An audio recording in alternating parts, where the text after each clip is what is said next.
Good evening, ladies and gentlemen.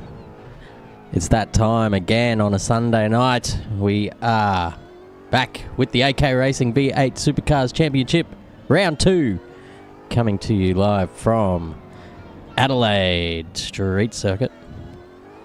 We're riding on board with Andrew Ferguson here. You can hear the beautiful roar of that V8 from the inside. I don't know what he's got on his dashboard here. I wonder if there's a way that I can have a little squiz. Let's have a look at what it says. If I can get in there. That I cannot. Well, we'll fix that up for next time. Beautiful day to go racing. 23 degrees. Air temperature. Track temp is around 33, 34, I think. Had an action-packed race last time around out at Phillip Island with this man here, Luke Newing, getting his first victory in the series. He's been going around for a couple of seasons so far, and that was his debut win. So he'll be looking to add to that tally today.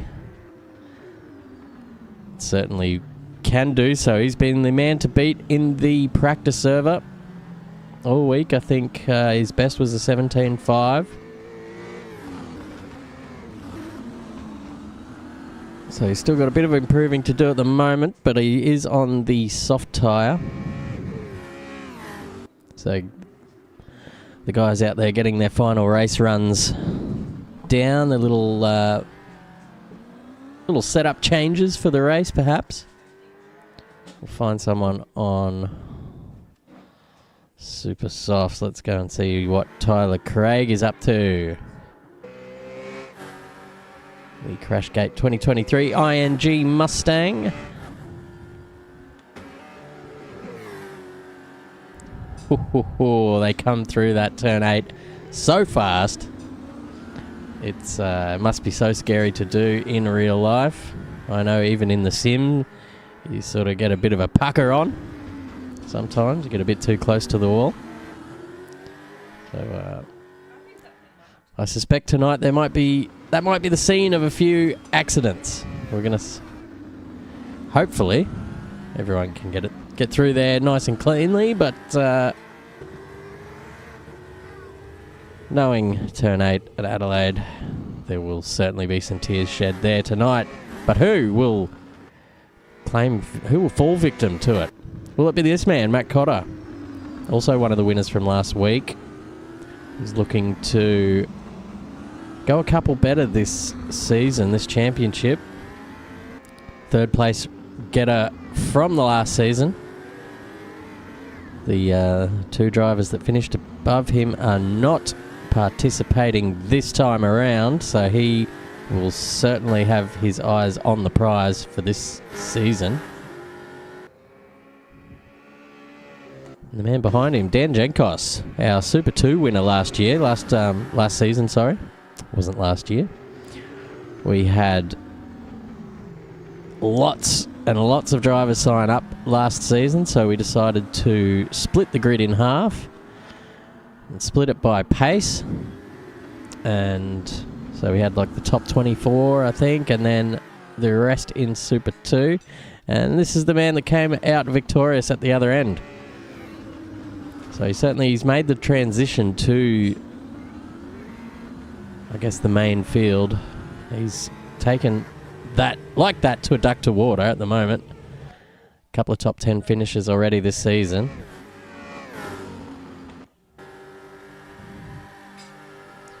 We'll see these guys really using the curbs here at Adelaide. Whoop, as Jankos just outbrakes himself there. He's going to park it up and look at the view and head back to the pits. Got a couple of Norton Nissans out on the track tonight. Brandon Pierce sitting in the top 5 at the moment on practice times. I think I've seen him in the server this week doing a lot of practice, so that's all it comes down to, ladies and gentlemen, is a bit of practice if you've got spare time to pump out a few laps, even if it's only half an hour a day. That all adds up by the time a race day comes around. You certainly see improvement. His teammate, Lawrence Smith, down in 11th at the moment.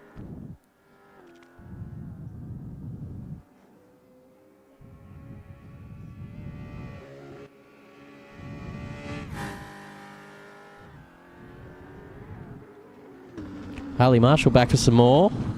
Didn't have the best of runs last week at Phillip Island. Might still just be adjusting to the new tyre model, perhaps. Because he's certainly one of the drivers that you expect to see at the pointy end.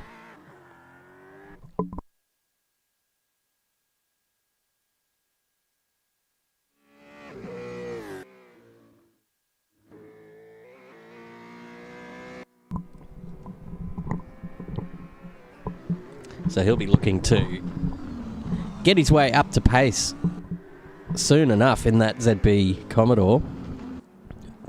Beautiful livery there, the Mobile 1. Gets a big slide out of whatever turn that is. I'll have to learn the turn numbers before we get underway.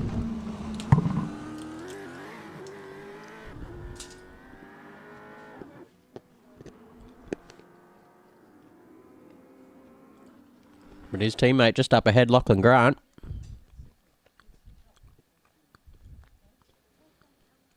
Is in the pit lane at the moment, so that's why we aren't seeing him. Zach Scowen's back. He was not here last week, so Centrelink Racing is back on track.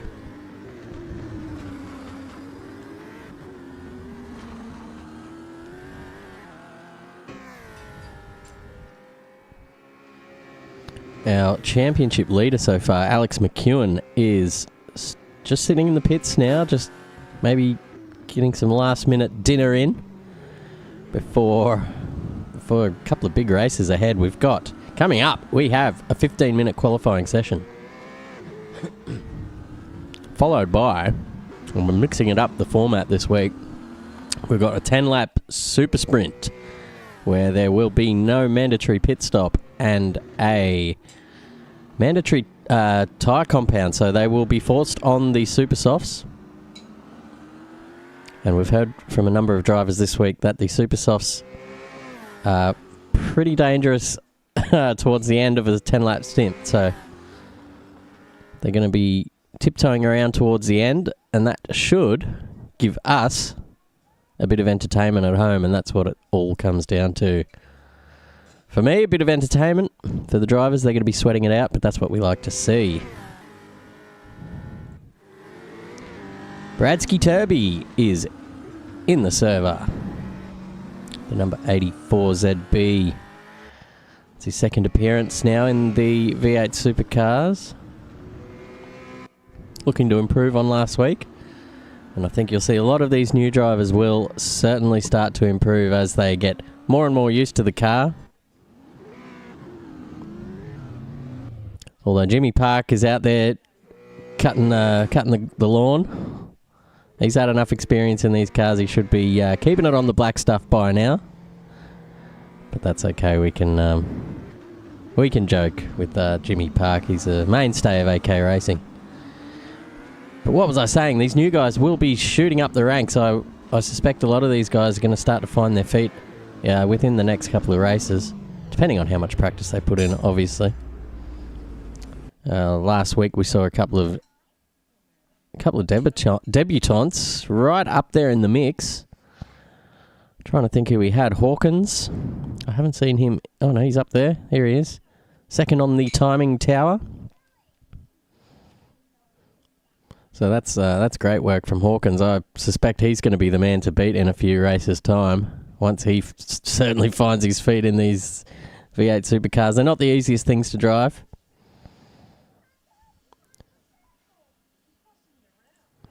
James Delaney is back. Number 88. Probably disappointed with his effort at Phillip Island after claiming pole position in the qualifying. Was basically nowhere to be seen in the races. maybe not quite dialed in for the race setup. But we'll see if he can improve this week.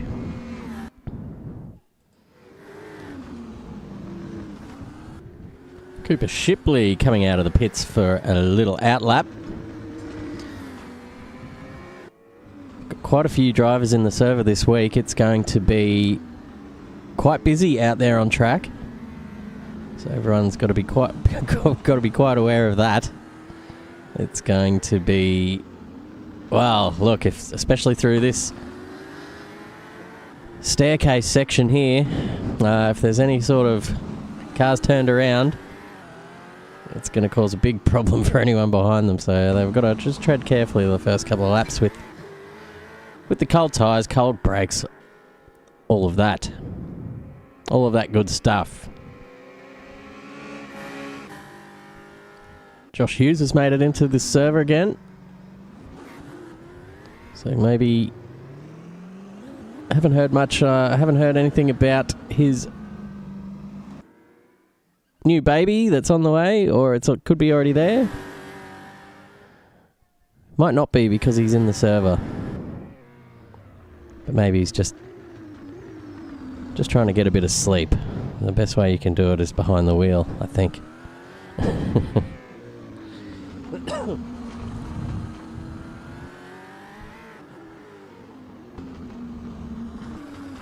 Bill the 10K man Cosmerikas, aka the nicest man in sim racing, is back in the number 17. True blue entry for ATC M Racing. Him and Fazari teaming up this season. I don't think I can see Fazari in the server as of yet. But they've still got a couple of minutes before briefing, so suspect we'll see the green machine in there at some point, hopefully. As Alex McEwen comes back out on track and sets a 1:18.1.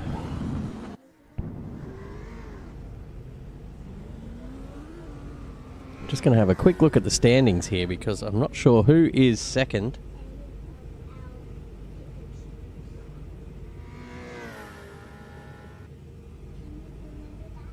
I was just sneaking suspicion it is Matt Cotter,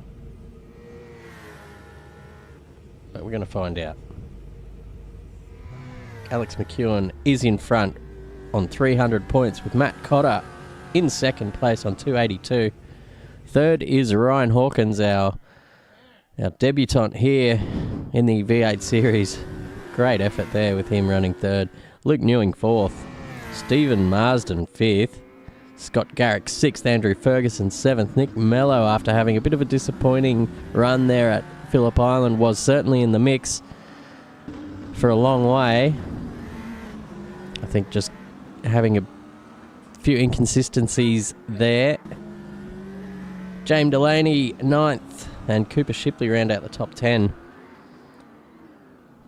So all those guys, I think I've seen in the server tonight, so they will all be battling hard to try and get their name up on the top rung of the ladder.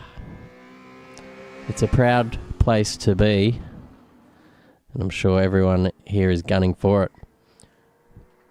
But then again, sim racing is just for fun. People do it for different reasons. And if you're out here just to win, you're probably going to be disappointed because it's so cutthroat and competitive in this league. There's plenty of fast drivers that are going to give you a run for your money, that is for sure. Going to be joined by my co-commentator tonight, Zach O'Reilly. He's back in the country. They finally booted him out of Bali. He drank his share of Bintang. He actually bought every singlet that they could sell him, and he's come back with a face tat, believe it or not. So Zach O'Reilly will be joining us later on in the commentary box. I think he will just be doing the driver's briefing in a couple of minutes, so we'll probably see the drivers start to shuffle their way into the pit lane soon. so they can be nice and attentive for Zach's comedy routine that he's probably got lined up for the briefing.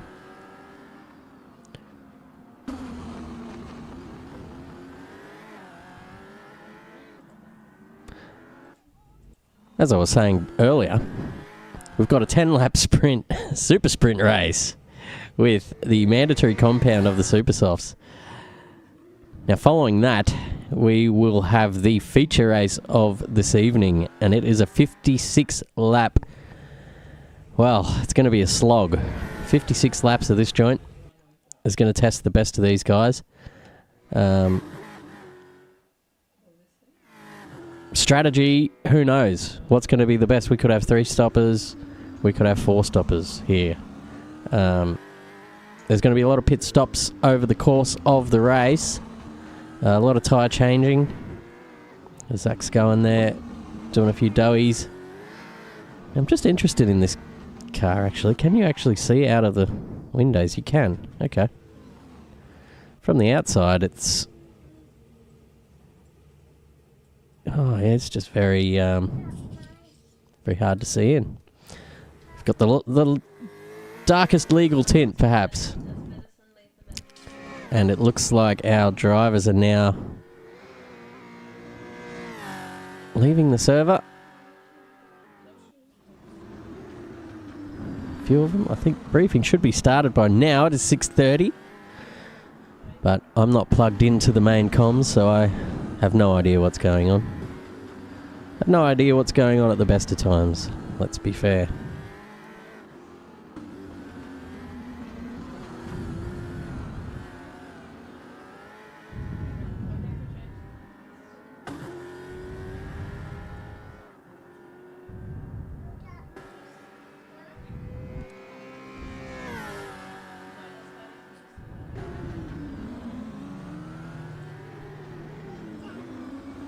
Cooper Shipley loses it at the bottom of the straight there. I think that's turn 9. The hairpin. The heaviest braking zone on the track, I believe, as you're coming down from about 250 k's an hour down to about 80. Get around that turn. There'll be a lot of moves, I think, coming into that hairpin, turn 9. So it'll be an exciting race coming up. I think the Super Sprint results will determine the starting grid for race 2. So similar to the F1 sprints, it's all about your starting order for the main game. The feature race this evening.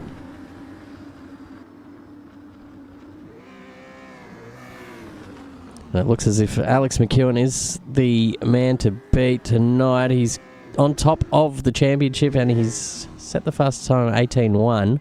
Although I did see someone with a 17. I forget who that was. Might have been Nick Mello. So the boys are in Project 4, certainly doing some practice this week, I think, as they're both right up there on the in the standings. And that, I think, is briefing underway.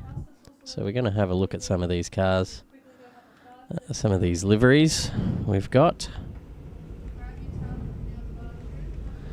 Right, we're out of focus. That's good news.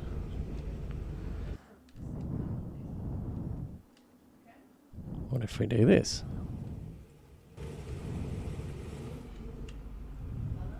No, we can't see that one. It looks like a Volvo inside of a ZB Commodore. Because there's such a big field here, we've got a couple of these pit boxes being shared. Lawrence Smith in the number 22 Nissan. Possibly the best looking V8 supercar to ever grace the tracks in Australia. Jimmy Park in the 277 Boost Mobile. Jamie Kennedy's back. The number 46 ING Mustang. Where are my words tonight? Jankos the Repco authorised service entry. Partnering up, or teaming up, sorry, with Matt Cotter this season. I think once those guys find their feet, they're going to be a formidable team, as is this one right here. Ryan Hawkins and Luke Newing, the Team Volvo Factory Racing.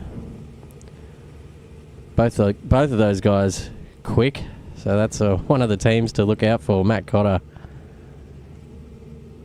I don't know if he's made any updates to this livery this season.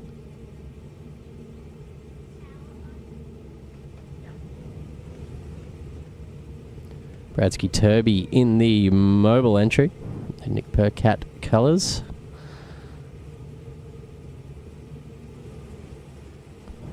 The iconic Calsonic of Brody Sharp making the switch across to the Nissan this year, or this season, should I say. I keep saying year.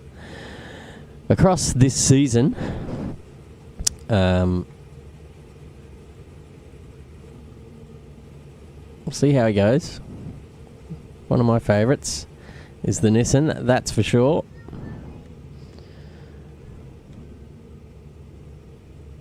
James Delaney in the 88 Delta Racing. Are you fast enough? Well, we're going to find out tonight. Guy Duff in the Pro Sim Centre entry. 328 Volvo. Beautiful looking livery there with the sort of gradient colour from black to I don't know, orange or bronze, or I don't know, I'm colourblind, so you tell me. We'll have a little fly around the circuit while the guys do their thing in the briefing. So we fly up to turn 1 from the pit straight. They go under the bridge there, and a lot of time can be made up at this section of the track. You want to keep your boot in, try and use all the curb that you can. Turn 3 could get a bit wild, so you want to run the car right out to the exit, and there is a wall there, so you've got to be very careful of that. Turn 4 now, starting the, I guess, the staircase section. Turn 5. Turn 6. You want to be very tidy and clinical with these. You can jump over the exit curbs, I think. Doesn't upset the car too much. Turn 7. And that's very vital that you get a good exit out of turn 7. Because I think if you if you sort of leave anything lacking on the exit, you might find yourself too wide coming into turn 8, and that's not going to end well for either of you. So one person's going to have to yield for that. I don't know if they're going to enforce that rule that they have in real life where they do not encourage too wide around turn 8. But we'll see what happens once the race goes. I think it'll just be fair game. Use your brains and a bit of common sense. So we fly down to the heavy braking zone of turn 9, where I think we'll see a lot of overtaking, especially on the first couple of laps.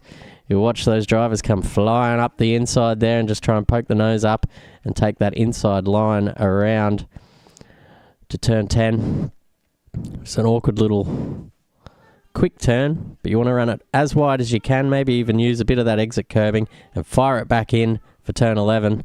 And then the run down to turn 12, which is flat. Turn 13, slight lift. You can't really use too much of the exit because you're straight on the brakes again for turn 14, final turn. Another little right hand. I guess it's a hairpin. And then you're firing it back down the pit straight to the start finish line, and that is a flyover lap of Adelaide. And I think everyone has left the server, so we will be back in a couple of minutes with qualifying. Stay tuned.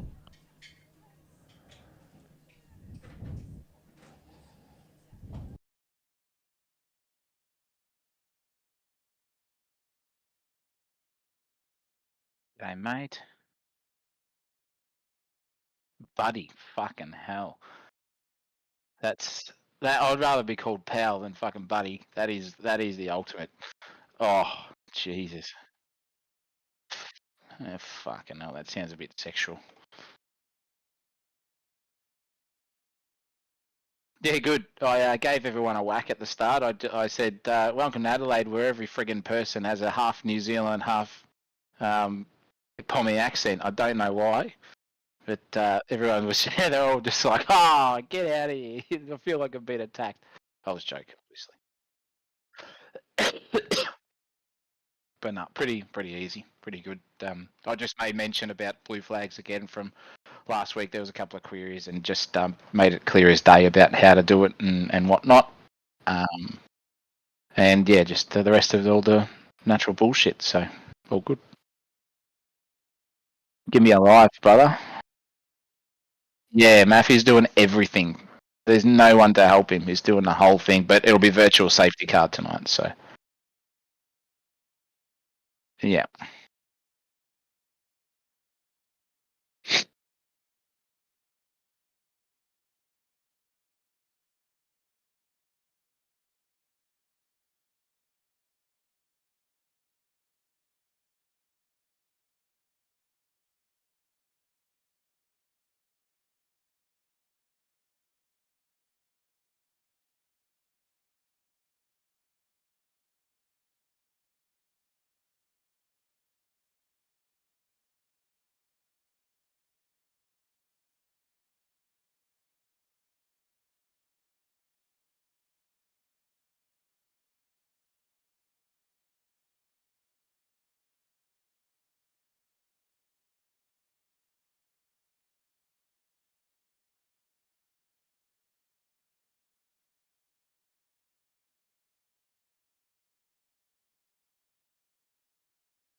Welcome back, ladies and gentlemen. We are ready for a bit of qualifying action, as we got cars absolutely parked at trying to get out on track first, because real estate is going to be tight and you want to find yourself a nice little spot, I think. As I'm joined by my co-commentator, Zach O'Reilly. How are you, mate?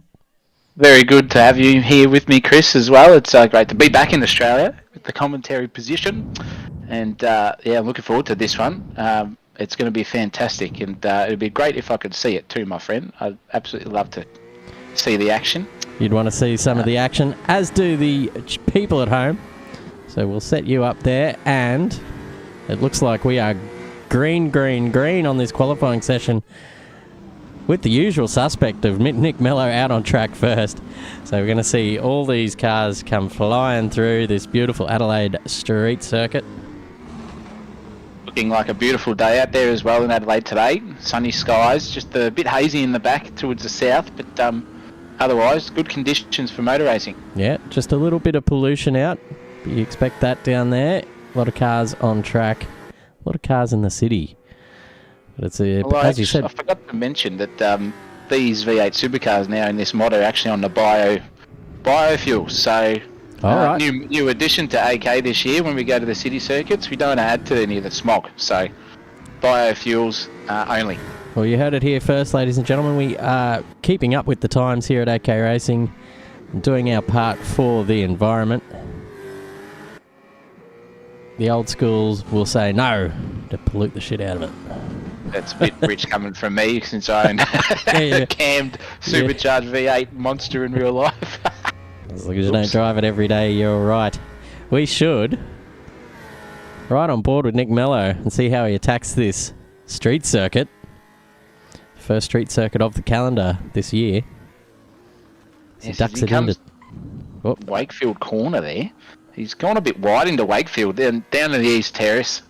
Flaps it into second gear, just tucks in. That's an on-camber corner there as well. It's really hard to navigate. And this curb here, just see how it bounces around. Far out, you've got to be careful about the the damper settings. You don't want to lose too much time through there, because this corner is the most important one. The run all the way up a long straight down Bartels Road into the unnamed corner, still only called turn 8, which is a bit ironic, but down into the old Jack Brabham Straight and into I think it's called the Quetville hairpin from memory. It's a stupid name, but we'll just call it AK hairpin. As we come around the final sort of chicanery section, a very tough corner, that one. If you run too wide, you'll be straight into that 45-degree angle concrete barrier. Slap it up into 5th gear, shift down very, very lately into first to get that car rotated, hit the apex beautifully as Mallow has done there, and back up. Well, that's through Foster's corner and back onto the main straight, and that is a lap. And what a lap it is. He must have invalidated his lap because he does not set a time, and Matt Cotter is the first man to go to the top of the timing tables with an 18.2, with McEwen now. Oh geez, they're really throwing it through the chicane here at turn 1 and 2. It's great to see. Great to see. And unfortunately for us here in the commentary position, looking at that thing, and that doesn't look real, but our track mod allows that to happen. So ladies and gentlemen, it is fully legal at this time for that sort of line to go through that first section, which means we probably won't have another Jason Bright incident, which will be good to see if it did happen, but fortunately tonight I don't think it will. The drivers do get a bit of leeway with 5 cuts before you get a drive-through penalty. So if you go jumping over that curbing too far, you'll get yourself a little cut warning. There is a fine line to dance, though. You can, and I guess it's up to the drivers themselves as to how far they want to push it. If they want to get closer, yeah, especially with a 56 lapper in race 2, that'll be the long haul. And if you work out the maths, you've only got 1 cut every 10 laps that you can get away with. Otherwise, you'll be in trouble for the 6th one. You'll be serving a drive-through, especially through there where we just saw McEwen fly through with the 17.9. That's quick. That's the first man into the 17s. Quick. Yeah, absolutely. We were tipping in practice maybe a 17 mid as the pole time today, but I think what is going to happen is the drivers might not get that many clean runs in with the amount of traffic on track at the moment. It's going to be very hard for them to put maybe 2 hot laps together in a row before they come across some kind of incident or cars parked in the middle of the track somewhere as the guys are lining up to get out on track. That's always a bad sign. Yeah, always a bit of a hairy sort of, I guess, adventure around a street circuit, especially with blind corners. You can't see anyone until you've literally hit them, and there's a pure example of, he's pulled the bits anyway. Yes. So be very careful, but we'll see how tonight pans out. Yeah, I think we're a bit low on race directing staff too, so the guys are going to be pretty blind to any sort of cautions or yellow flags. Although the game does throw you a yellow flag if there is a car off the track, but being a street circuit, there's going to be just a yellow flag constantly on your screen, so you might not be able to know when is your turn to dodge a car turned around in front. Is it Cooper Shipley here getting, I think it's Cam Smith, bit of a draft there from him.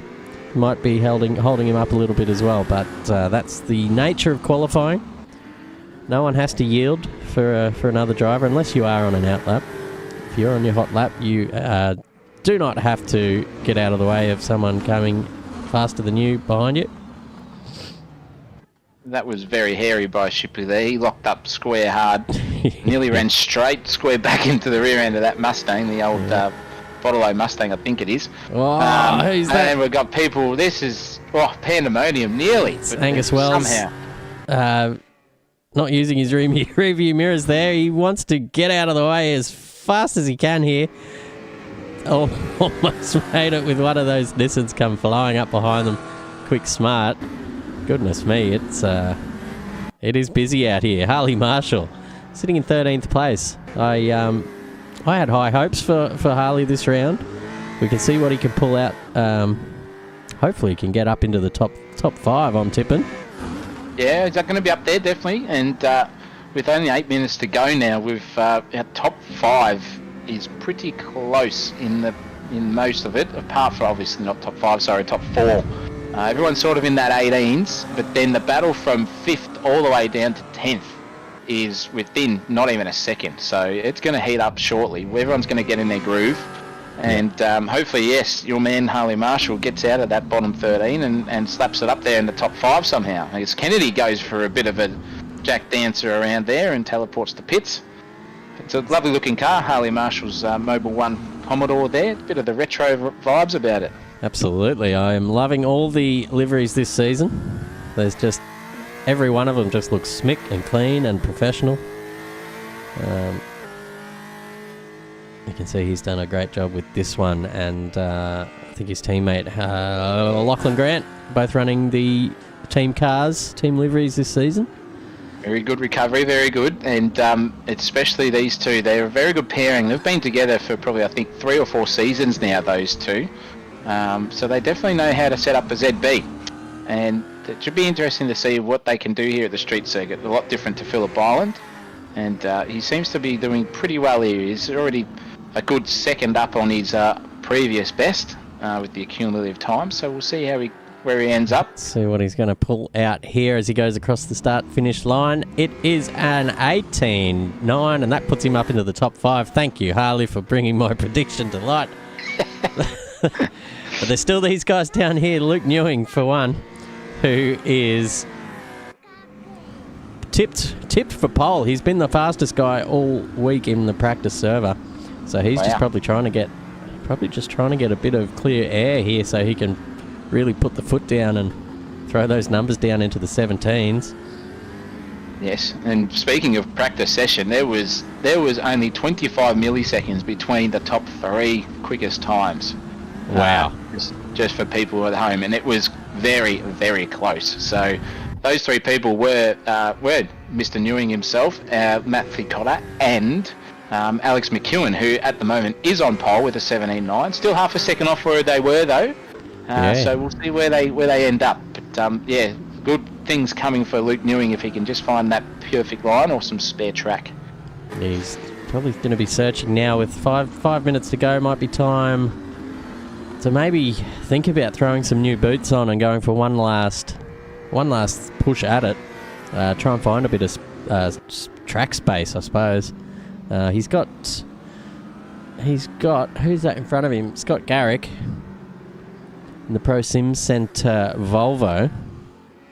So he knows his way around a V8 supercar as well. So I don't think he will be impeded by Scott at all. You can see that car just is... I think he's done a great job on the dampers here, has Luke. It just didn't move at all as he went across those curbs. It looked very settled. And just as I say that, Garrick has now fallen back into the lap of Newing, and that has probably taken a few tenths out of that first sector. Yeah, unfortunately it is another factor of the lap traffic, but that's okay. It's all within the rules. Just got to get out of the way wherever you can. So everyone has to deal with the same thing. So let's go back and have a look at our man Jim Park, see how he's faring. He's got a bit of traffic himself. Oh, hey, the boys having a good time there. We've got looks like a 3-way battle pack here heading into the turn 14. Jimmy Parker sent a bit of... Who's that behind? That must be... Is that Smith? No. Smith. We got 2 Smiths in the server. Kennedy, Smith. Wow, how many we got here? I'm going to keep going down. We got 29, 30 cars on track, 31. Oh my goodness. Richard King, one of the newcomers this week, signed up after Phillip Island. So he's been out there doing a bit of practice, working his way around a setup. Good to see new drivers come and give it a crack here at AK Racing. We love it, and it's always very fantastic in the attendance department to see more than 20 odd cars on track. We've got more people here than the actual real life grid, so perfect to see that. It's very healthy here at AK Racing with our community. It's without giving us too much of a plug, it's a fun place to go, and it's very competitive but very fair, and we're all here to help each other. So if you're interested, come through and join our Discord. You'll be able to see all the links in our YouTube channel here, or just search on Discord for AK Racing Australia. Absolutely great plug there, Zach. It is a great community to be around. We've got not only the best drivers in the country, but I reckon the best commentators as well. What do you reckon? Well, I would say that there's no match, and our superiority just, outweighs everyone else. It's just too good. That's enough of that. Yes. As Richard King comes down into turn 9, he's got that Z. Oh, commentators cursed him. I've said he's got that ZB hooked up pretty well. Couldn't even get the sentence out before he's looped it. Sorry, Richard. I'll get the camera off you quick, smart. So we see Brandon Pierce coming up the order in the 17th. He's in the pits at the moment. So we might just...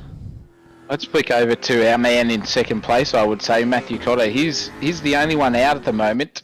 Everyone else in front of him and behind him is in the pits in Lachlan Grant and Alex McEwen. So he's obviously just doing a warm-up lap here. I saw his sector slip just then and was absolutely nowhere. So we'll find out. Let's see what Matt can actually do here. So this will be his first hot lap. He's probably just come in, got some new boots, popped enough fuel in to go for the last minute and a half.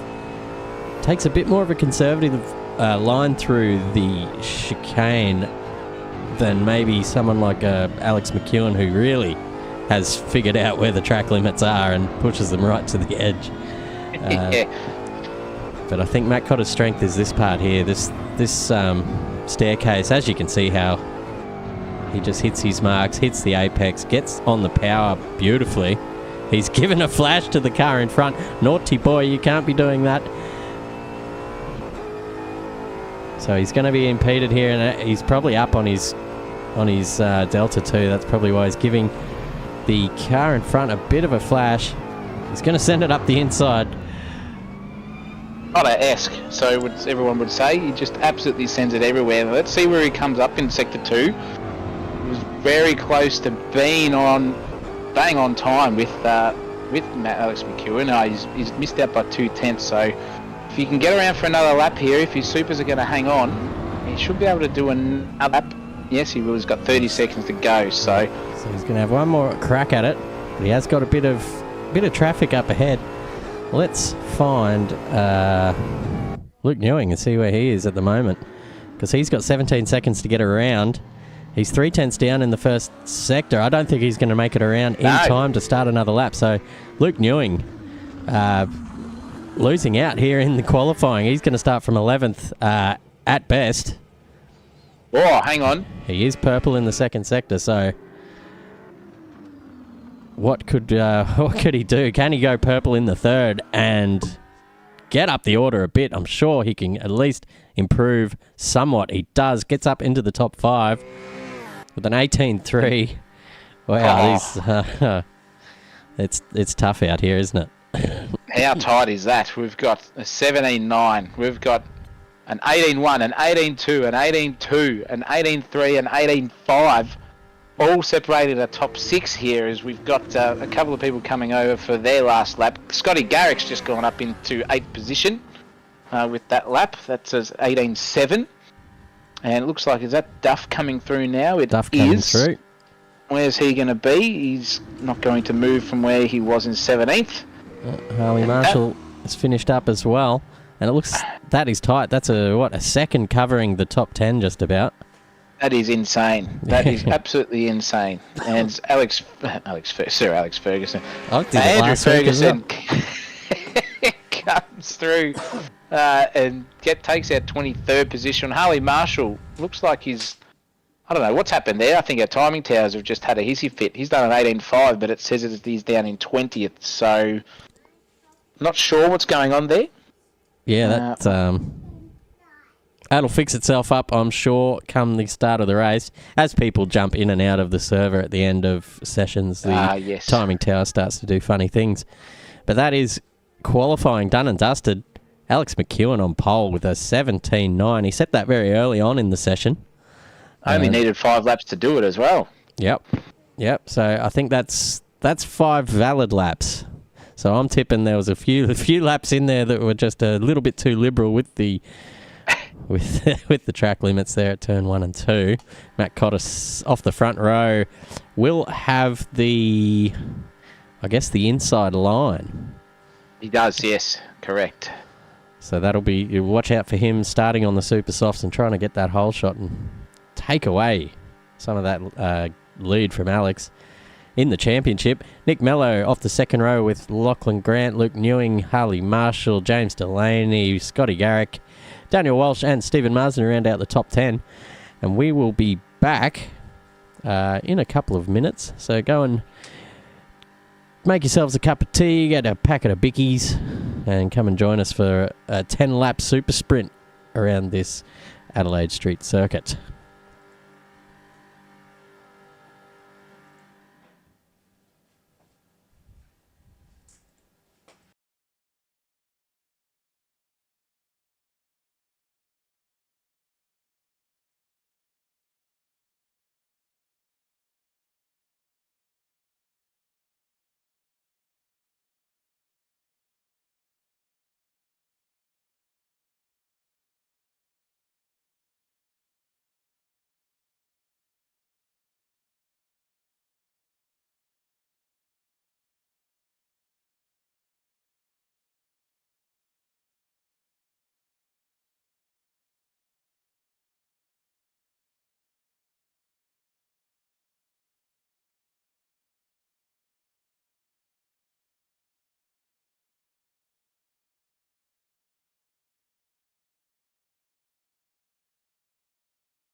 disappearing for a sec. Bear with us, ladies and gentlemen. We're just having a few technical issues on the back end, but we will be up and racing very shortly.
And we're back in the server, ladies and gentlemen, after a little bit of a technical difficulty, but we got that sorted out. We are in the digital era, so it's always going to happen, unfortunately.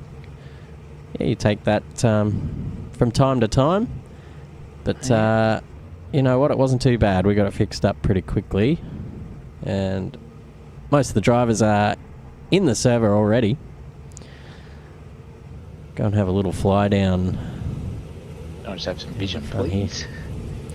We will do that as we're flying.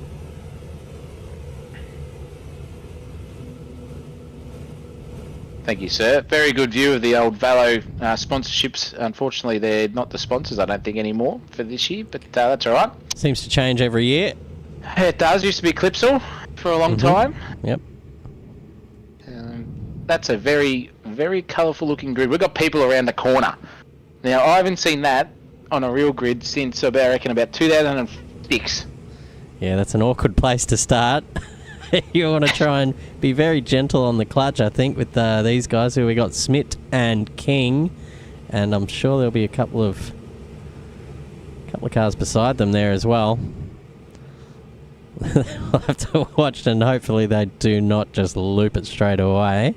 That would be we'll find out, that's for sure. Got the crew of safety cars and a ZB. Yeah, who's that? It must be Wells or Cooper Hanare, who was not seen in qualifying, so he's just made it in for the race. So they've put the game has put him right at the very back. We're going to go and have a little seat in the grandstand up here. I reckon that's a good spot. You can see the start. Do we have any predictions? In the chat, have we got any answers? Not as yet. I would say for me, in this one, it's super soft only. 10 laps. It's just an absolute gunfight to the end, because wherever you finish in this race, determines where you start the big race. So will be risks. There will be people wanting to win it all on the first lap. So it's really hard to predict. But if we have a clean one, Chris, I'm going to say Newing will be in the top 3 by the end of it all. Yep. Hopefully Cotto can get there to first. I would say that's my tip, and McEwen should be up there as well. But for a dark horse, let's just put Lachlan Grant in there as a dark horse for a top 3 position. Yeah, it'll be good to see Lockie Grant up there on the podium. I can't remember if he was here for last round at Phillip Island. I can't remember, but I don't remember calling his name. Then again, there was quite a few cars on track, and that was 2 weeks ago. So my old memory can't really do that kind of thing. No point dwelling on the past, my friend. Yeah, it's that's okay. right. We're old. Don't stop at the scene of the accident. As we've got lights up and we are ready for racing now, ladies and gentlemen. I'm going to do a little sneaky and try and get back on track while my... We got lights out and we are away and racing. It looks like a pretty even start. We got Matt Cotter is actually in the lead. No, McEwen is going to take the whole shot through the chicane there. So Cotter in second, Mello up to third, Grant up to fourth, with Newing still in fifth. And it looks like Delaney and Garrick dropping down through the pack there as well. There's cars around. It looks like, oh no, the two teammates. Lockie Grant and Harley Marshall turned around at turn 4 is not ideal, Zach.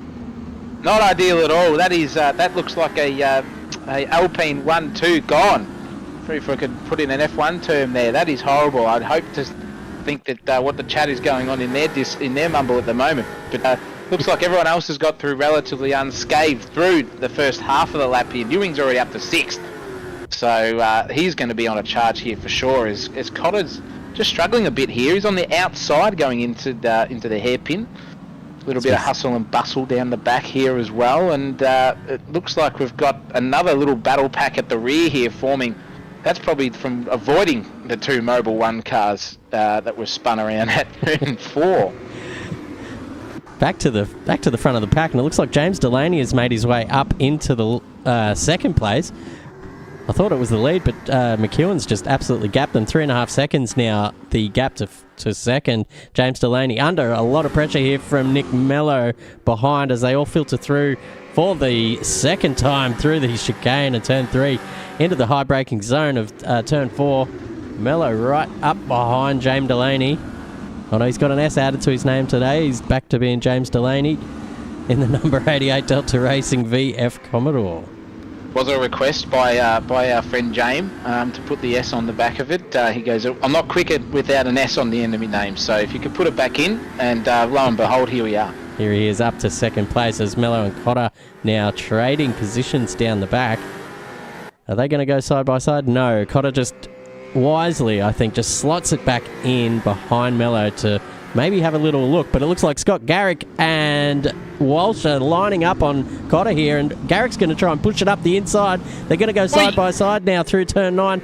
They're side by side again, but Cotter just defends off into turn 10 and 11. Cotter has generally got first 2 laps at a bit of a battle to his setup. I don't know what happens, but later on in the stint, his car just comes alive. So if he can just keep him behind at the moment, he should be safe. Yeah, absolutely. There's a little lock up there from Daniel Walsh and just maybe tagging Scott Garrick a little bit, which relieves the pressure valve on that number 99 ZB Commodore of Matt Cotter. So he's got a little bit of breathing room there now. So we go back in the pack and we got Josh Hughes having a look on Brody Sharp and O'Connor. Gets the job done there. Well done. And he's got Brody Sharp ahead in the Nissan. It's all happening down here. We've got that many cars on track. Duff and O'Connor now changing places. Oh, Duff's around. He's going to have to be careful. I think there's cars coming. Yeah, that's scary stuff. One of the bad things about the street circuit is if you do go off at one of these turns, you're pretty much doomed to rejoin the track in dead last as the stream of cars come past and you find a safe place to enter. Well, talking about a safe place to enter, we've got a safe place out in front of McEwen. He is gone. He's 6 seconds already out in front. His last lap was an 18.5, and the next quickest bloke was, I think it was Delaney, did a 19.2. Wow, so he is flying. He's got that. He's got that VF absolutely hooked up. So we see O'Connor and Alex McEwen, an 18.3 fastest lap coming up on the screen now. That is That's qualifying pace for, I think, top 5 you would have got in qualifying. Oh my God. Cotter now up behind Delaney. Delaney's lost the position there as well to Mallow. So under a bit of pressure here, James, at the moment. So fingers crossed that S is going to make up for any lost positions and keep him in third place. But Cotter's going to be absolutely chomping at the bit to get that third position. He needs it. He is in the championship race. And McEwen is just blitzing everyone at the moment. But it is close. There's not even a second between any car from third all the way down to 7th. So massive battle pack could be forming here. Yeah, that's right. We've got Ryan Hawkins very close to the back of Andrew Ferguson. And I suspect there might be a little bit of a send going on here into turn 9. If he can put... Fergo started to cover, but then Hawkins just never really made the move. As Fergo getting a bit squirrely there. And he's in a Volvo sandwich there with Newing and Hawkins. Someone would say a Swedish sandwich. Swedish. Especially considering he's part of Swedish meatballs there. He might just add himself to the sandwich and make a really good tasting one. There you go, the old Subway IKEA version. Yeah, very true. Looks like it's a heated up battle here between this top, I guess you'd say 5th to 9th at the moment. It's just everyone sort of single filing around, trying to find a different line, as we've got Scotty Garrett going up the inside there. I think that was Walsh. That is Walsh. And he's made that move stick very well. That's an excellent move by Scott. Oh, Walsh gets very taily. He's going to be vulnerable to these other two guys behind. So that was Newing, has just ploughed into the fence. He's going to have some big damage there, I think. That was a big hit. That has to be some suspension damage there on the left front, surely. If that isn't, that's a miracle. And it is. Looks like it is a miracle. So looks pretty straight. Got away there. It looks pretty straight to me. He got away with that. Oh, big slide massive. There from must Tyler be Craig. Tyler Craig, yes. Stephen Marston now having a look as well. There's cars and a bit of bumping and shoving there from Walsh and Tyler. Keep your head cool, boys. It's 4 laps to go. Keep it cool for 2 more laps. This is intense, ladies and gentlemen. This is great. Where do we look? I think Walsh is now just trying to send it up the inside of Marsden. Marsden leaves him just enough room, and there's a bit of bumping and shoving as they go up the pit straight. Marsden's still going to have the advantage as the inside line into turn 1. So he's just going to have to leave a little bit of space, and he does, and everyone gets through cleanly. Well done, boys. Play on for another lap.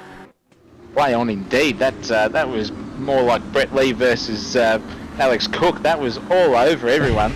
And we've got a car just turned around there. Yeah.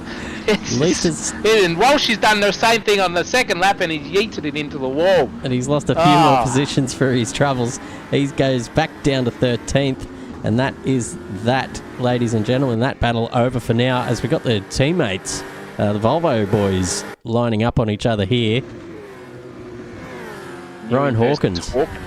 Looking very tidy around this circuit. There might be a bit of team orders going on here, as Newing gives him an absolute wide berth. Does not want to get involved in that at all. Now, I would say that Newing has some damage there, aero-wise. I think so. He wouldn't give up a position that early, and he just wants the team to be up in that championship battle race, do the right thing, yield, and go, keep going, Ryan. You've got more pace than me, son. Yeah. I'll do the best I can to defend from behind with Marsden closing in. And it's the smart thing to do, because if Hawkins can make up that ground to Ferguson and sort of start a battle with him, that'll bring both of them back into the lap of Newing, and perhaps they can get a little 2-for-1. Get both of those Volvos around Ferguson. As Marsden, very much so. This is a team battle here as well. We've got Ferguson and Marsden versus Newing and Hawkins. Wow. It's a Volvo freight train here. We've got it really is. 1, 2, 3 and 4 all battling for each other. This is fantastic racing. I was just going to make mention that we've got Lachlan Grant, who obviously came together with his teammate at the start. He's already up into 18th, so he's doing well to get back in there. Fingers crossed that happens, as Cotter has just absolutely... Oh, no, it is just our timing tower. No, it isn't. No, they're swapping positions. It's on here. They were... Yes, I saw them 6/10 away, and it looks like Mallo's obviously locked up, and there's some door banging happening here as well. I wonder if there was maybe a touch from Cotter from behind, and that's just a return serve from Mallo, but the redressed. Play on, boys. Yeah, play on for another lap, and this is going to get spicy now. As you said earlier, Zach, the card usually comes to Cotter, and he'll find himself a lot faster at the end of a stint. I think once the fuel comes off, he is an absolute animal, and you can see how racy he's getting now. He's all over the back of Nick Mello. The pressure is on. Absolutely. Beautiful. I don't know if that was accidental, but blue flagger got out of the way excellently there. And I think we should rock on board here with Cotter at the moment just to see the car language between himself and Mallo, because it's absolutely on like Donkey Kong here. You can see... He's just throwing it in. He's throwing it in harder than the drug addict on the dance floor. It is unbelievable at the moment. Yes. We should see what's going on around into the hairpin here as we come up to No Name Corner. Check the line through here. Is there any braking? No. There's no braking at all. Hardly even Just a lift. touch of the wall. Whoa. He Around the comes up the outside. side. Yeah. Oh, see the wheel work He's from touched Cotter. him. He's touched him. That is absolutely amazing wheel work there by Cotto as he slides it in harder than Taniguchi at a D1 GP session. It's just all happening here at the moment at Adelaide. It is absolutely on. But with all that sliding and spinning, he's spinning up the rears. He's made a bit of a gap now, has Mello, for about 8/10. So he's just got to hold on for one more lap. Or two more, sorry. And he might have just built enough of a gap there, but as we've seen in the past, these gaps can disappear very quickly on a circuit like this. One lock-up, one missed apex, and you can say goodbye to that 8/10 gap. Yeah, good night, Irene, to the gap, that's for sure. But at the moment, I'm not going to commentator curse him because he's too far in front to be cursed. Alex McEwen is 11 seconds away from anyone. He has just said, thank you very much for the rabbits, and just blitzed it. Absolutely blitzed it. But it's amazing what happens when you have clear track as well. Yeah. Oh, we got Ferguson around. Oh, we got cars everywhere. We got... that must be Angus Wells parked on the apex there, or on the outside, sorry. On the exit. The poor old Fergo has... Fergo's here. Where is he? He's got moving it again. He's got yeeted around somewhere. I thought I saw a Terratech sign on the back there, but yeah, geez, it'd be interesting to see what happened there. We'll find out from Fergo what happened. I'll get back to you with that one, ladies and gentlemen. Absolutely. As McEwen crosses the line now for the final lap of the race. Looking back down the timing tower, I don't think we got much as Hughes is around, so that promotes Grant and Turby up a position each. They'll take that. Another bit of position swapping going on here. Walsh is in the wars. He's done a nice little switchback, but he's really... Oh! Those rear tyres must be absolutely cooked at the moment. As you can see, he's having a lot of trouble getting that power down. Cotter's now made that gap down to about 2/10. So this isn't over yet between these two. We'll see where got some lap traffic. Yeah, they've got. This could all play a part into it. It's Tyler Craig or Kennedy. I'm not too sure which one. Gets out of the way nicely there as they both hit the wall. Wow. That's physics just not doing its thing here in Assetto Corsa. You would not have a car left after a hit like that in real life. But looks like Cotter's just cooked it too hard, I think, there. But I think driver of possession, Alex McEwen. What an absolutely fantastic drive as he does the old drifty into the last corner and onto the straight. Well done, son. 11 seconds in 10 laps, my friend. That is an absolute blitz, and I think Mello's just going to hold on here, is he? Yes, he will. He's just going to hold on. Racing. Beautiful stuff. And James Delaney across the line in 4th position. Scott Garrick rounding out the top 5. Hawkins now across the line for 6th. Stephen Marsden and Luke Newing. Pretty good recovery drive there from Newing, up a few spots, down a few spots. He looked like he was struggling a little bit on the tyres, and perhaps from that big shunt he had into the wall. Daniel Walsh and Brandon Pearce across the line, 10th and 11th. Shaggy Smith in 12th. Cooper Shipley, Brody Sharp, and waiting for Fergo after he had that bit of a spin. Jenko's still on a few drifties. No, that's Cam Smith. Lachlan Grant. Who's next? Bradsky, Turby, Josh Hughes, O'Connor. We're going to be here all day. There's so many cars in the grid. It's great to see. Yeah, huge effort from Project 4 there. They've done the 1-2. Very good. Can't say anything worse about that. There is some very, very top quality points there for the championship in Project 4. I'll be very happy, boys. Hopefully they've got some extracurricular activities that they can, presume onwards after the night's events, because if they continue this form and they finish in the same positions or switcheroo but still a 1-2, tell you what, Sunday night's looking pretty good for those two. It started off well. You can't fault that. And that was only 10 laps. We got the feature race coming up, and this will be the starting order, as you can see on the left.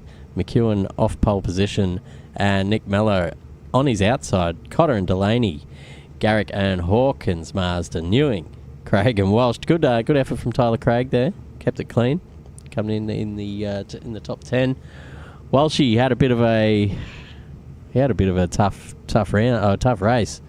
A lot of bumping and shoving, and a lot of self-inflicted wheel spin. Yeah, very much so.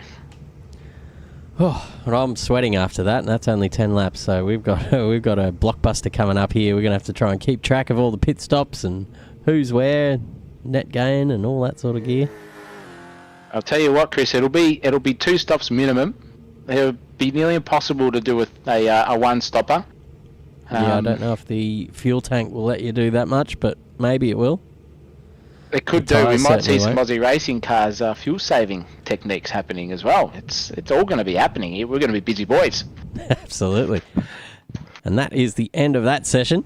So we'll be back. We will be back in just a couple of short minutes for the feature race of this evening.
And we're back with you again, ladies and gentlemen.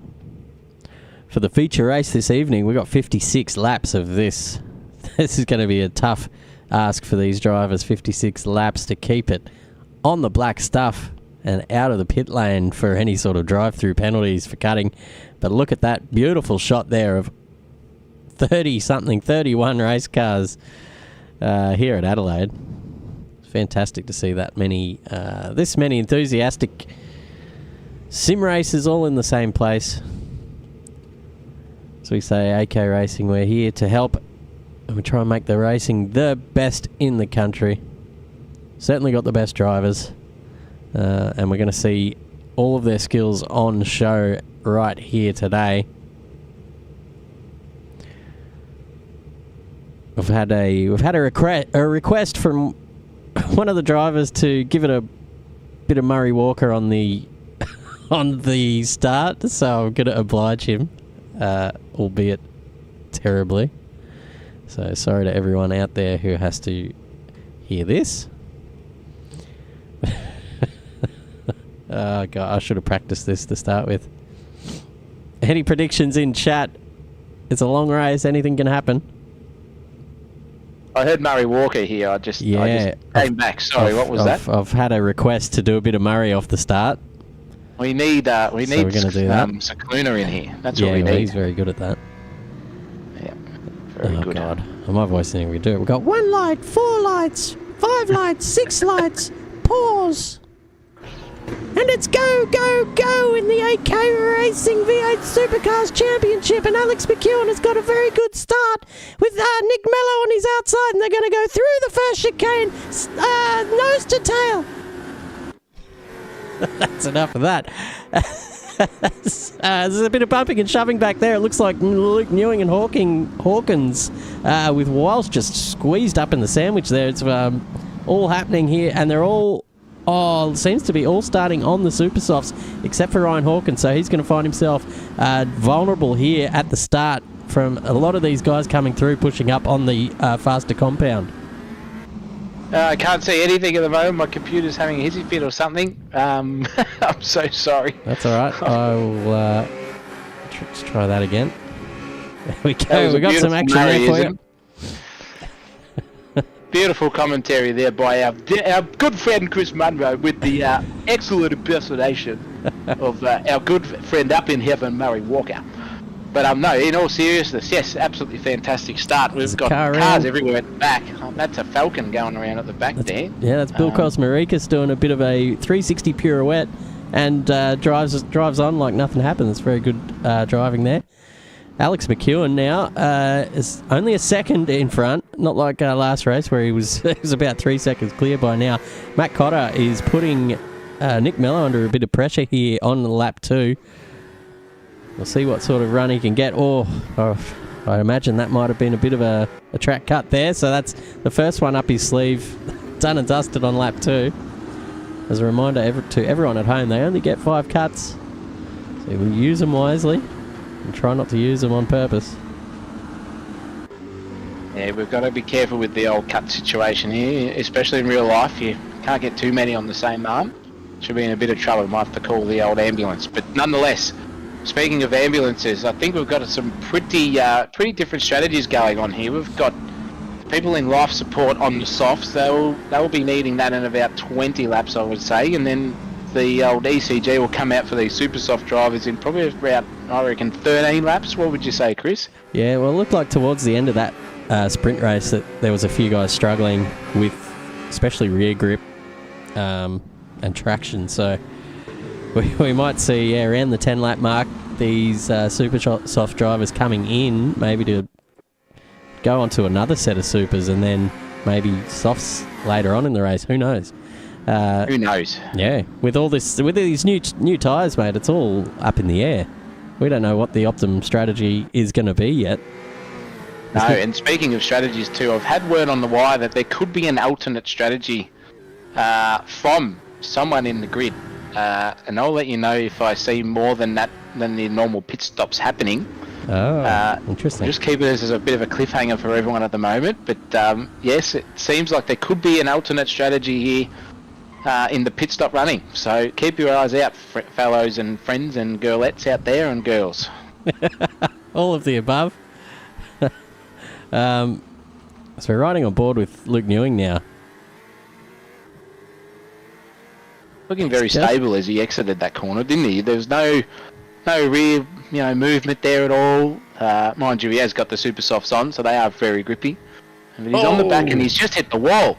Wow. Okay, that could just be some side area damage. Hopefully, that's all it is. But he's all over the back here of Marsden, so Marsden's going to be looking forward and backwards at the moment because Walshy's not too far away from him, and if he can keep this consistency up here, Marsden, he'll be on for a top 5. I'm going to predict. So it's always good to see. Yep, that'll be his Sunday night sorted as we see some cars around here at the hairpin. It looks like Josh Hughes and Duff have come together. Angus Wells there running, Cooper Hanari running wide there at turn 9 as well. And that is O'Connor is around at turn 12.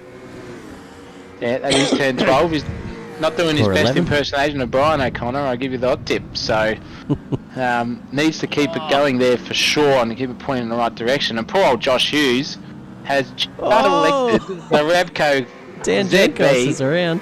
Holy mackerel, Jenkos has just yeeted it in the last corner and thought he could do a pirouette, but obviously half failed. So Let's keep it up, boyos, and keep it all on the black stuff and under control. And speaking of which, they're into it again. Duff and Hughes synchronised pirouetting on the back straight there. That was fun to watch. Good on you, boys. It looks that's surely some damage there from those two cars. Yeah, it looks like I think Duff might have gone back to the pits there as well.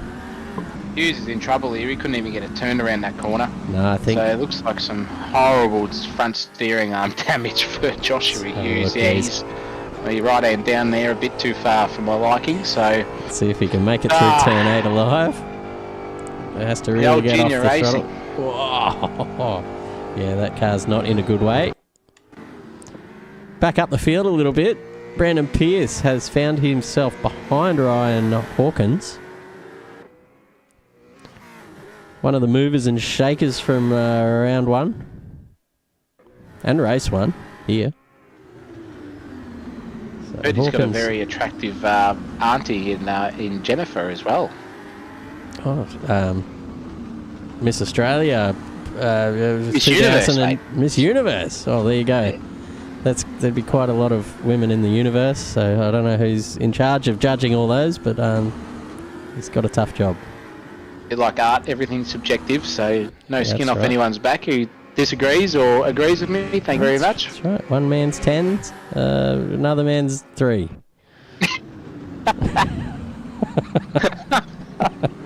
Although I doubt that. Comments from the Super Cage.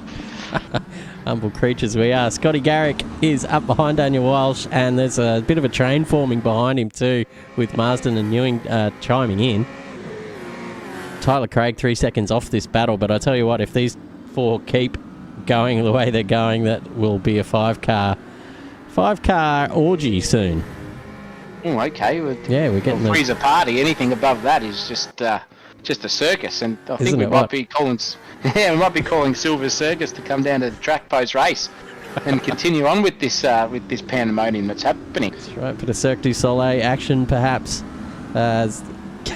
Garrick and actually, it looks like Newing is putting Marsden under a fair bit of pressure here. We're going to ride on board on the top. Yeah, that's a good view. We're going to ride on top. We can get a good view of what's happening down the road as well, as it looks like one of these cars has gone wide. That is Josh Hughes. He's probably nursing that car.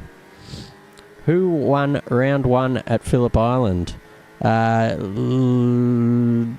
McEwen got the round win. Yes.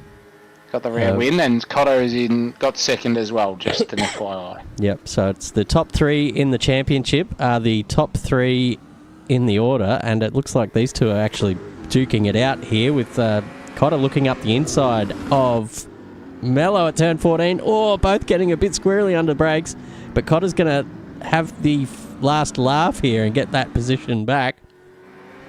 So yeah, the championship standings are now the same as the race standings. At least the top 3 are. James Delaney and Walsh. Yes, Yep. enjoying the championships. And looks like we've got a bit of battle going on here between Scotty Garrick and Walshy as well too, a bit further back for 5th position. So this little freight train here is just starting to spice up a little bit, as Chris would say, a bit like a Vindaloo. Absolutely, got to have the writer handy. A bit of naan bread as well, but Garrick just smashes into the wall there. That's going to slow him down a little bit. Marsden's eyes have widened considerably at the thought of taking 6th position off Scotty Garrick there. But it looks like Garrick's recovered and there isn't too much damage. Maybe we're going to have a little look inside his car. Maybe touch your right hand down. Maybe a little bit of damage there. Certainly aero damage. There's a car parked on the inside, and that is Nick Mello on the outside. He's had a kamigutsu there at turn 9. So he's dropping down the field. He's lost about 5 positions now. That's unlucky for Nick, but I tell you what, there's a long way to come. So maybe those super softs are starting to catch a few drivers out. I wonder what happened there, Chris, because I did see on the timing sheet that was we know what's happened there, ladies and gentlemen. We don't need to elaborate on that sort of nonsense. But in saying that, I wonder what happened with Cotter and Ewing there, because Mallow, because there was some swapping and changing on the timing board. So it'd be interesting to find out what the stewards have to say if there was any incident post race. Yeah. Well, I guess we'll have to wait until the steward's decision comes in later on tonight. Certainly, well, we can't make any speculation. It'd be good to. Yeah, he must. Either he has a bit of damage there, or he's just those tyres have maybe just had enough, and he's strapping on a new set. We'll find out what kind of tyres are on when he gets out of the pits. He's been stopped for a long time here. That car is around again. There is that Angus Wells. Oh, Brodie Sharp has a big sideways moment and holds it, but that lets Harley Marshall through. Ooh. Glad we got that. That was intense. That was a good bit of car control. Absolutely. That was insane. Very well done by Harley Marshall to avoid that nonsense. You could definitely see a collision coming from a mile away, but he avoided it very well. Yes. Ewing is still all over the back of Marsden here, but very good job by Marsden. He must be doing an Alonso, making that Volvo wider than bloody 4 army tanks, because he just hasn't been able to get past him yet. Yeah, that's right. He's been back there for a few laps now. Marsden doing a great job defensive driving, but he has lost touch to Garrick in front. Those guys were a bit closer earlier on, and that is... It's either Cooper Hanari or Angus Wells. I think that is Angus Wells, the number 23. Just getting out of the way of the oncoming traffic. And he bins it again. I'd be taking that car back to the pits for a few repairs there, Angus. Poor hits an Elvis, that car at the moment. It's bloody all over the joint. The poor bloke. He needs to come in and just have a couple of laps in the pits and enjoy the rest of the race, because there would be absolutely no fun there at the moment. And he's probably a bit of a hazard to everyone else. Do the best thing. Do the right thing for your other drivers there. Get those tyres changed. James Delaney under pressure from Scotty Garrick, who's, tell you what, he's made some inroads here to get up behind James Delaney.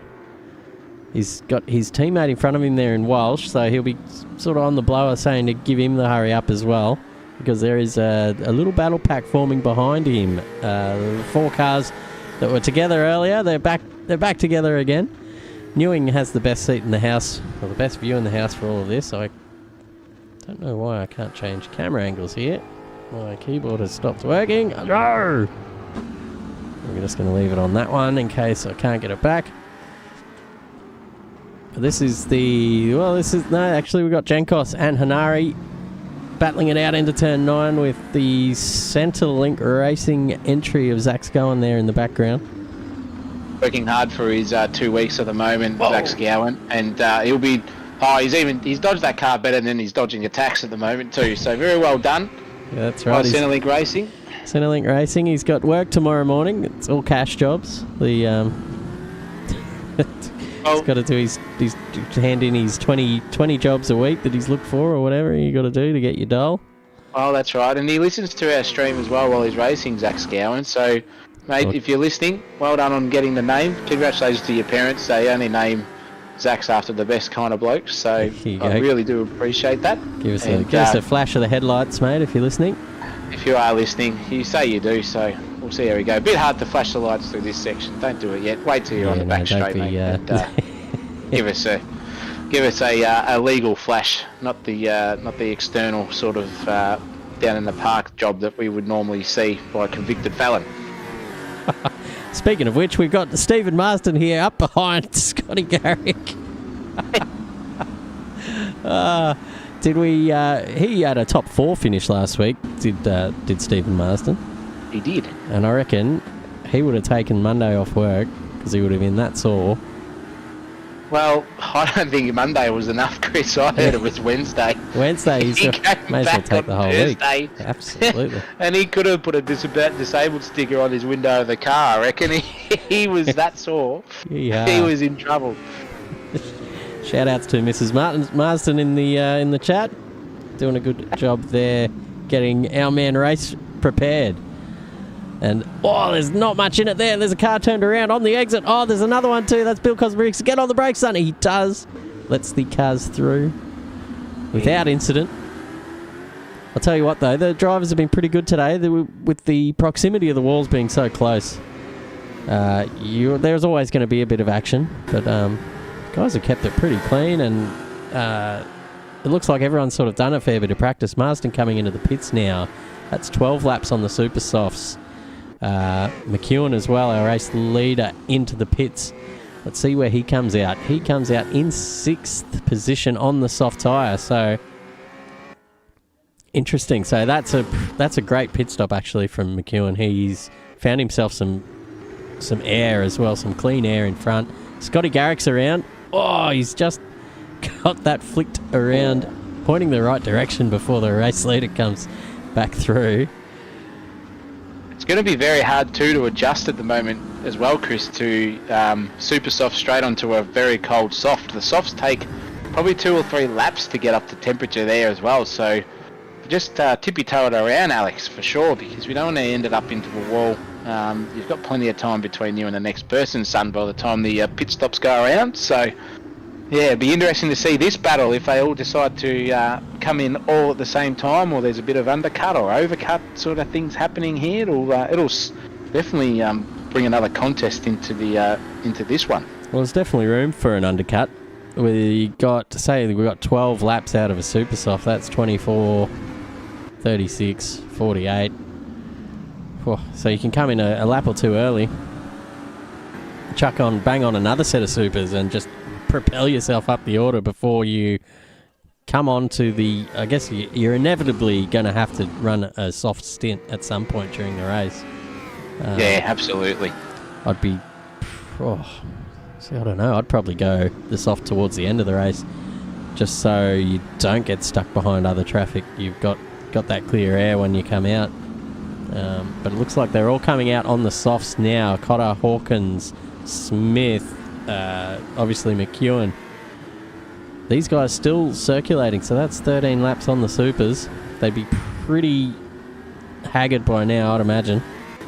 Love to see the lap time delta between the soft and the supers right there as well. Yeah, well, let's see our inherited race leader. His last lap was a 1:22.7. We go back to McEwen. We'll quickly see what he has. Well, he's still... his last lap was 1:41, but that is an out lap. So we'll find out when he goes across the line. It's looking like a pretty good time on the predicted there. That's a 19.6, 19.7. He's absolutely flying.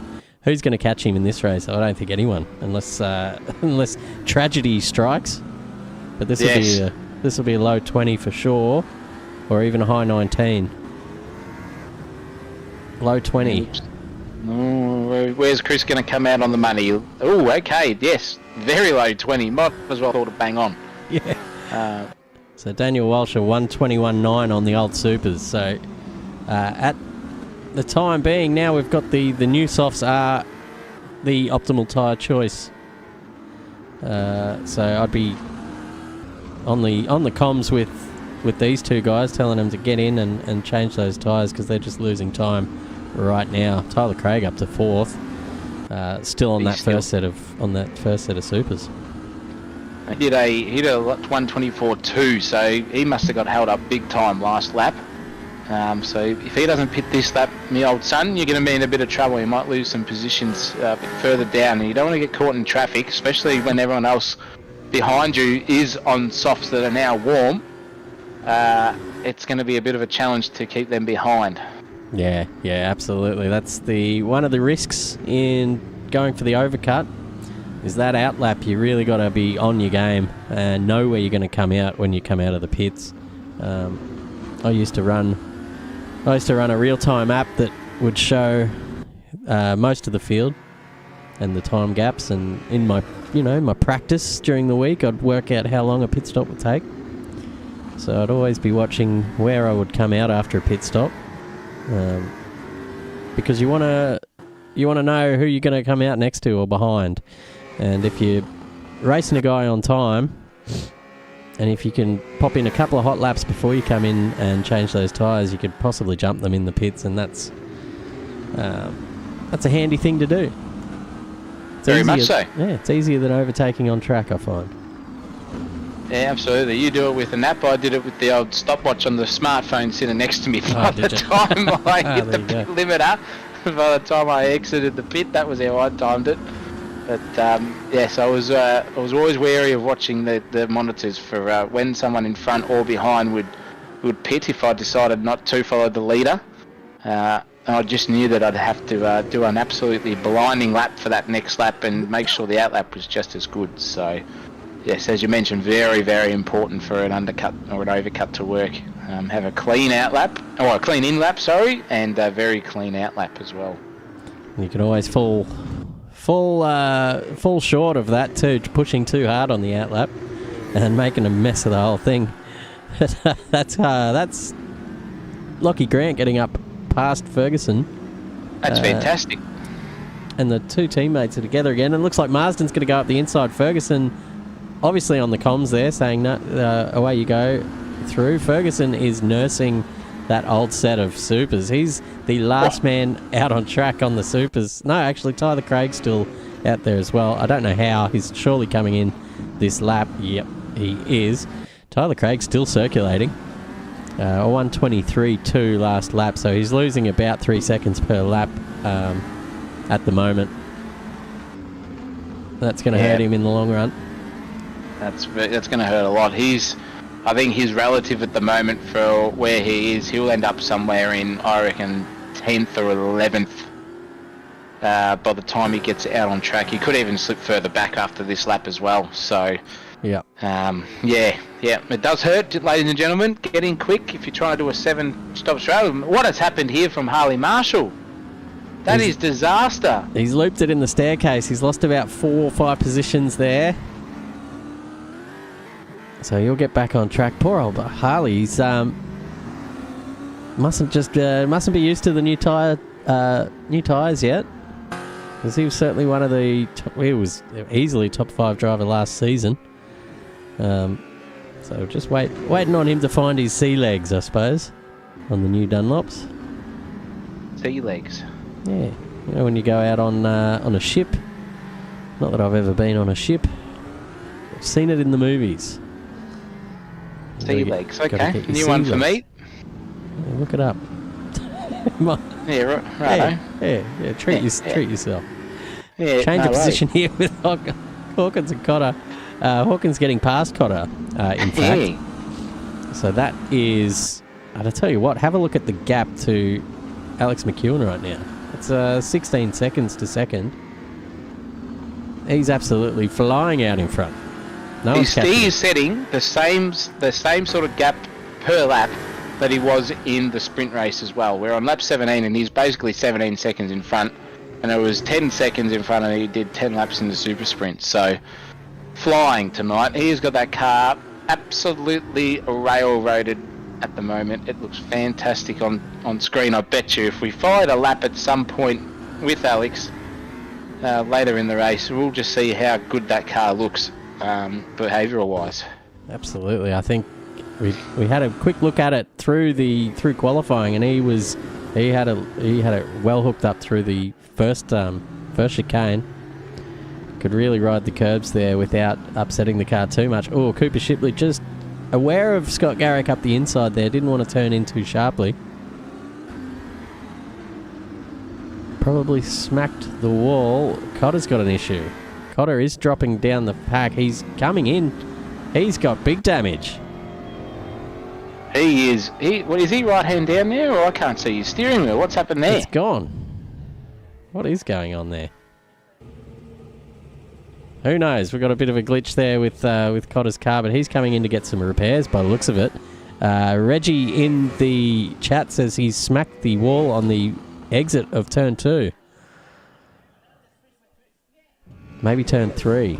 That's going to do it. Poor old Cotter, he's stopped for a long time here.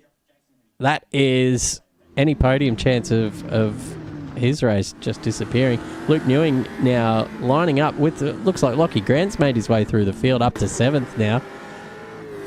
Brilliant stuff from him.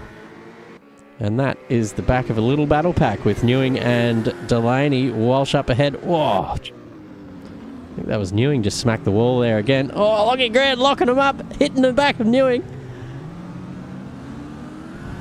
Oh, the boys are getting their spicy curries on. What am I talking about? Harry Grant. Lachlan Grant makes the... Harry!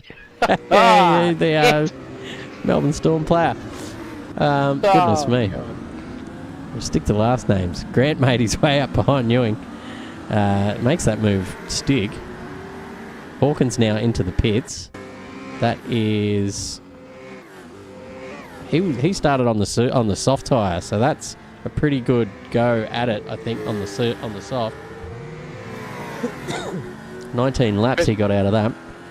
Yeah, I was going to say 19 laps is a very very good stint, especially since he was setting 120.8s on a soft as well. That's up there on pace as well for everyone else at home listening and watching. But whereas Cotter ended up, he has ended up in 18th after all of that. So hopefully he can recoup some sort of result, maybe a top 10, because there's still 7 laps to go. So plenty of time there for Cotter, but that's just given McEwen an absolute Chris in bloody, what are we, August already. He's 35 seconds down the road from Smith. Well, now it's Walsh, so... Yeah, so that's going to be even bigger. 36 seconds down the road. Well, McEwen could just leave it in 4th gear and just pat it home from here. Don't want to damage that engine. Harley Marshall shoots it up the inside of Shipley. A little bit of contact, and Brodie Sharp's going to try and have a little go as well. I think Shipley's struggling on those tyres as well. Harley Marshall, obviously on a new set, he just went flying past them like they were standing still there. Well, it's a fantastic recovery drive from the Mobil 1 Racing team, because we've got Lockie Grant, his teammates, in 4th at the moment, and Marshall's up to 10th after spinning when I think he was in 7th or 8th. Went back down to 14th, and now he's back up to 10th in a couple of laps. So they've definitely got the car hooked up for this session, that's for sure. Softs are working beautifully. Softs are, and this is where all the soft runners that started are starting to make way through the field, I suppose, with the super soft guys. Tyler Craig's still on that set of supers, 20 laps in. Surely that's a mistake on the timing tower. There's no way. Unless he pitted for another set of supers, Chris. I think you might be right, actually. I think he might have pitted for another set of supers.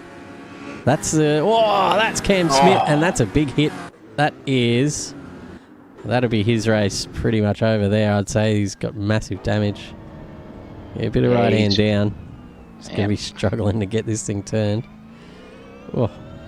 Where is he? He's about 45 degrees to the wrong side of the track. And no, we got cars Shaggy's gone around. He's blocked the road. Holy mackerel, this is going to be interesting. Look out, boys. Race director Maffey, get on the radio, son. And unbelievably, nothing's really happened at that. That's crashed avoidance detection system. They've all avoided it. These guys here all managed to see it coming. Bill Kosmarikis is there. I think he might be lap traffic there at the moment, and yeah, he does get out of the way. Cooper Shipley has made his way back past Harley Marshall with all that shenanigans there with whoever it was that was turned around, Shaggy Smith. Bill Kosmarikis just holding Marshall up here at a little tap there too from Harley. Lots of blue cars on the screen at the moment. Oh. Bill doing well to get out of the way of all that, actually. Nick Mello down in 13th place. How did that happen? He's had his pit stop, obviously. Yeah, he'll filter our relative back to where he should be, both in the next 10 laps, I would say. So no harm done there, unless we've missed something. Which is entirely possible. It is very impossible because there's only 2 of us and there's 31 cars on the track. So forgive us, ladies and gentlemen, we can't monitor everything at this point in time. Mello going for the send up the inside of Brodie Sharp. Brodie Sharp sees it coming and wisely just delays his turn in. Express posted that one. Yeah, that was very much premeditated. I think at the start of that straight he knew exactly what was going to happen at the end. Luke Newing coming in for a new set of tyres as well. Lockie Grant making up ground behind Tyler Craig here. They're going to be battling very shortly. So we still after 22 laps, there's quite a few battles forming on track. I think with the way these tyres wear, it always sort of brings people back to the pack a little bit. Yeah, top 13 are very much so in a battle and in any position really at the moment. Geez, Shipley's just got to be a bit careful there, son. B-pillar rule, mate. But yeah, it's going to be interesting. And Mallo's gone for a Tokyo Drift and somehow kept it. That's very good car control there in the VF Commodore. They're not the easiest to keep a slide going on. So very well done there by Nick. But yeah, it looks like Newing's just dropped down the order in 7th there. I just saw, unless our timing tower's just done a bit of a hissy fit. No, he just come in for a pit stop. So sorry, I missed that. Thank you very much. Yep, so he's back out on track in 7th with a brand new set of softs on. So he'll be flying through till probably around lap 40. Oh, what do you reckon?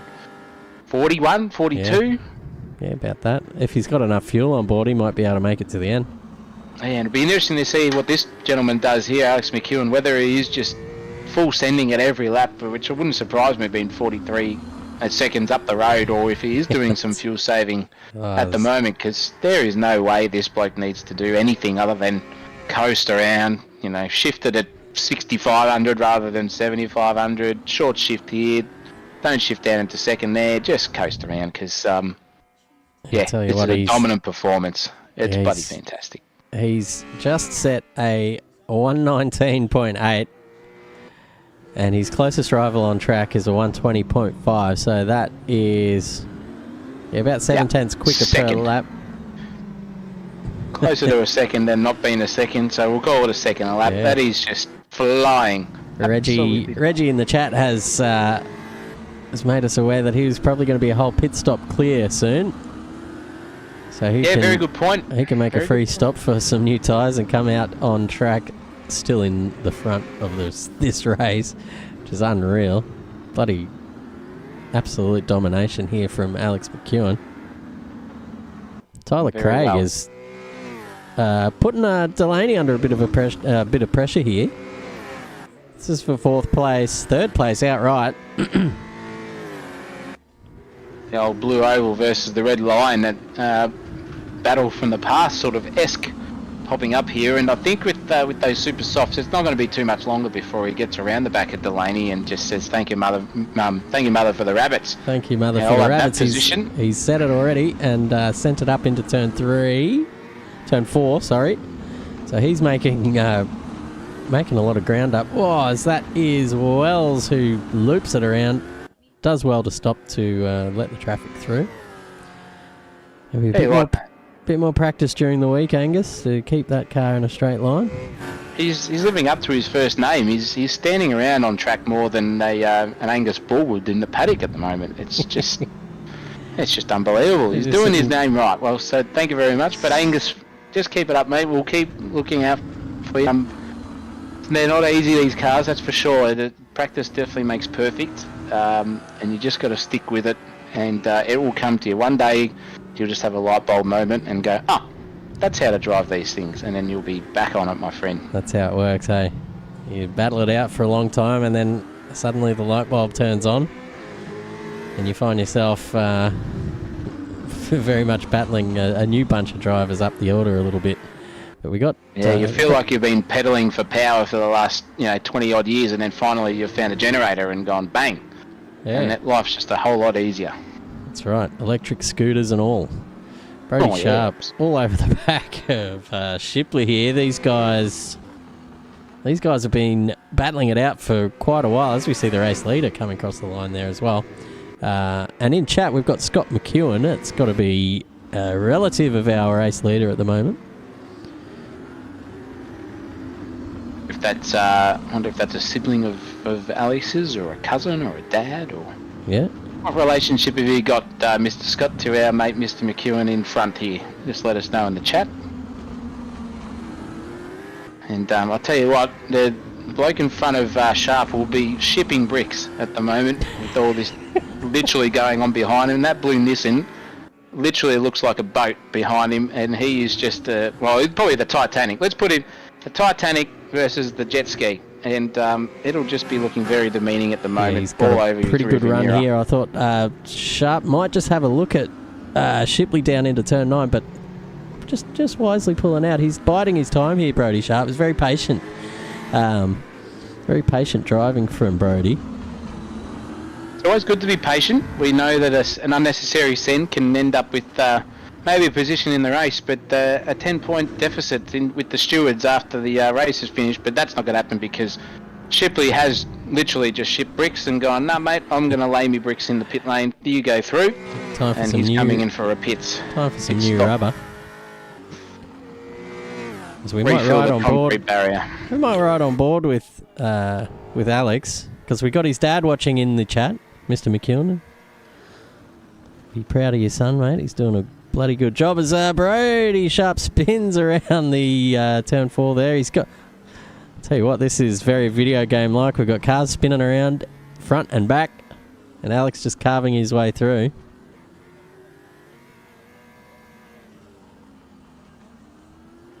You can see he's got this car absolutely hooked up.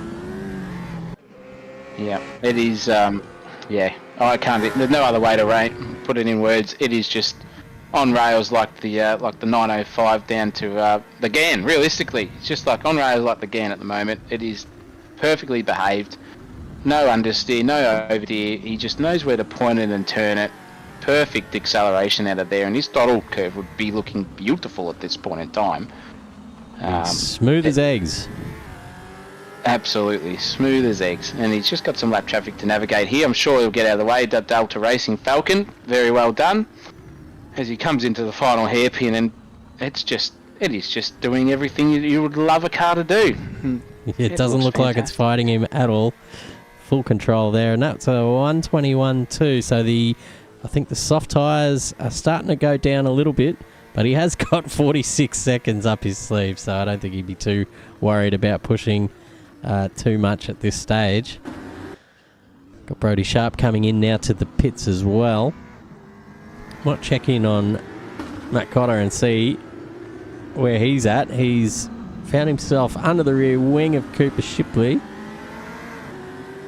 Now Shipley just pitted as well too, so... he could be on the old cold tyre battle here, but also battle too, because Matt Cotter will be on an absolute mission here to get back up into that top 10 somehow. Yeah, after he... Whoa, a bit of contact that runs Cotter up onto the strip there, the ripple strip on the entry. But Cotter's just going to send it up the inside here and gets the move done nicely. Very nicely done, actually. And gaps clean, tidy. Yeah. Clean and tidy. Yeah, he doesn't want to spend too much time hanging around behind any of these cars. He might still be on for a top 10, but he's got a long way to get up to the back of the next car, which is Andrew Ferguson, 8 seconds down the road. So he's got about, he's got about 30 seconds to make up to get into the top 10. So, not saying it can't be done. He's still got 26 laps to go. Anything can happen. Never over until the checkered flag comes out in racing, so we'll find out. But at the moment, I would say man of the match in terms of just sticking it through and avoiding all the conflict and carnage that has been happening around this racetrack at the moment is Stephen Marsden. He is just cruising around in 5th position so far. I'm going to reverse commentator curse him and say, Stephen, that's not good enough. Get up to 3rd position, me old son. You're driving like shit, so well, fingers crossed you'll see where he comes up in the final positions of this race. But he looks very consistent, and Delaney's just got away from him a little bit there, Chris, I would say, compared to when we checked out last, but by only, 0.3 of a second, I would say. Yeah, that can be easily made up in 1 or 2 corners. So he's just dropped that gap back down under a second. So he's certainly not losing touch with Delaney in front. And as I've said that, he goes off onto the grass and drops about another second. So, sorry, Stevie. If anything, he's got a lot of incentive to do well in these races, so I've been told.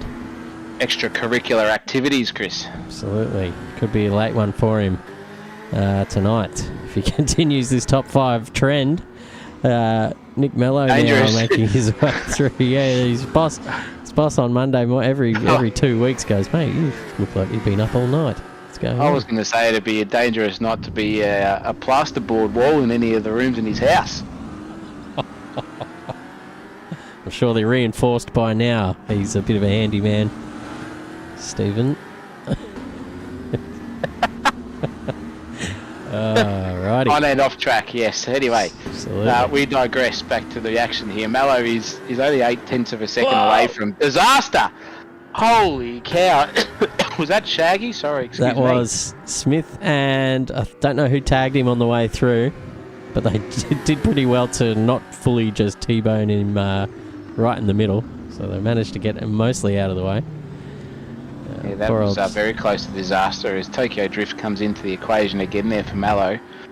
It looks like we're going to have a bit of a long haul here for Nick to get anywhere past 10th. He's got he's only 2 seconds. Sorry, 2.6 seconds behind Lockie Grant, who's on a recovery drive here at the moment from the disaster of last race.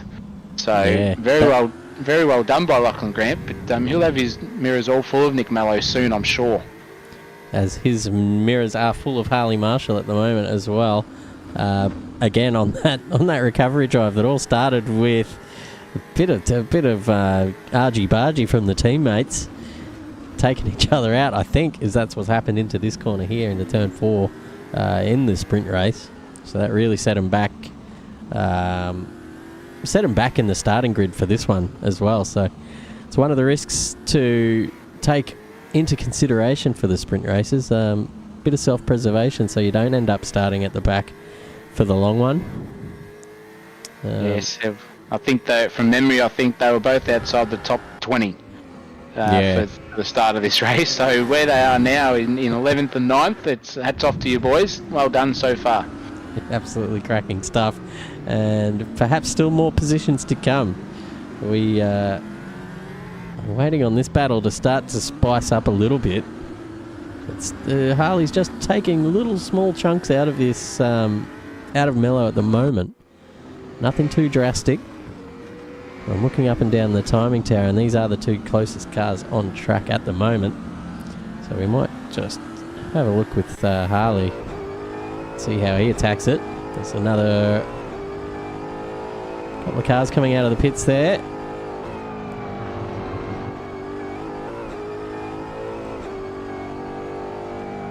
Gee whiz, the cars sound good from the inside.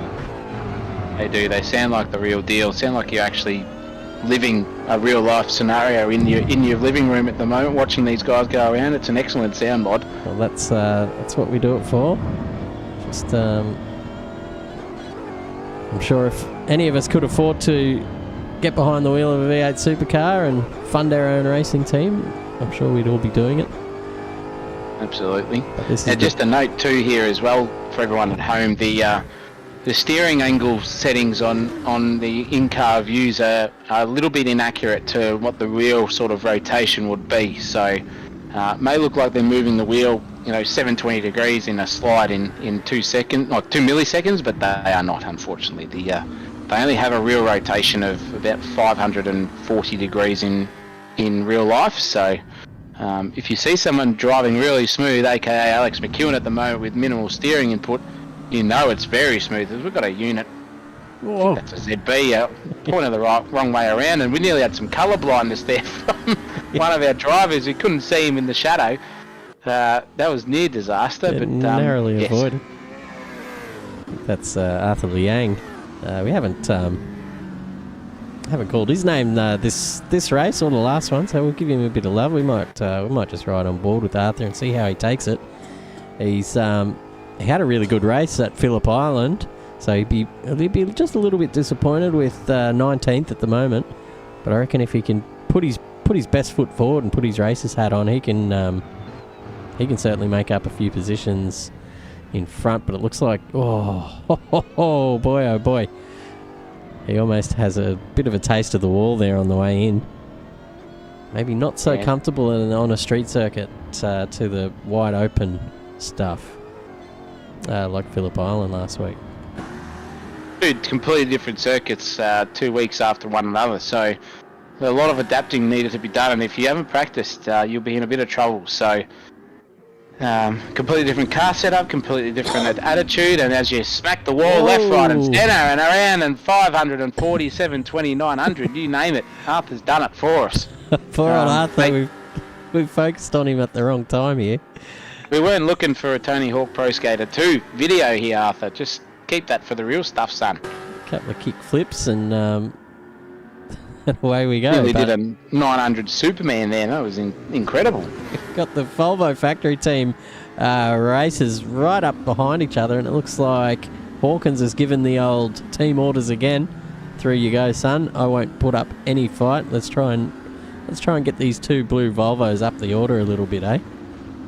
Absolutely. As Marsden is another point in front. He's only 7/10 away from Delaney now. It was about a second and a half, so he's clawed back a good nearly 6/10 of a second back with Delaney. So yeah, he's making that. Sorry, you go ahead, Chris. He's making inroads there. So is this guy here, Ryan Hawkins. He's making his way up behind Marsden now. Still got a few seconds to do that, but I feel like he's going to get there eventually.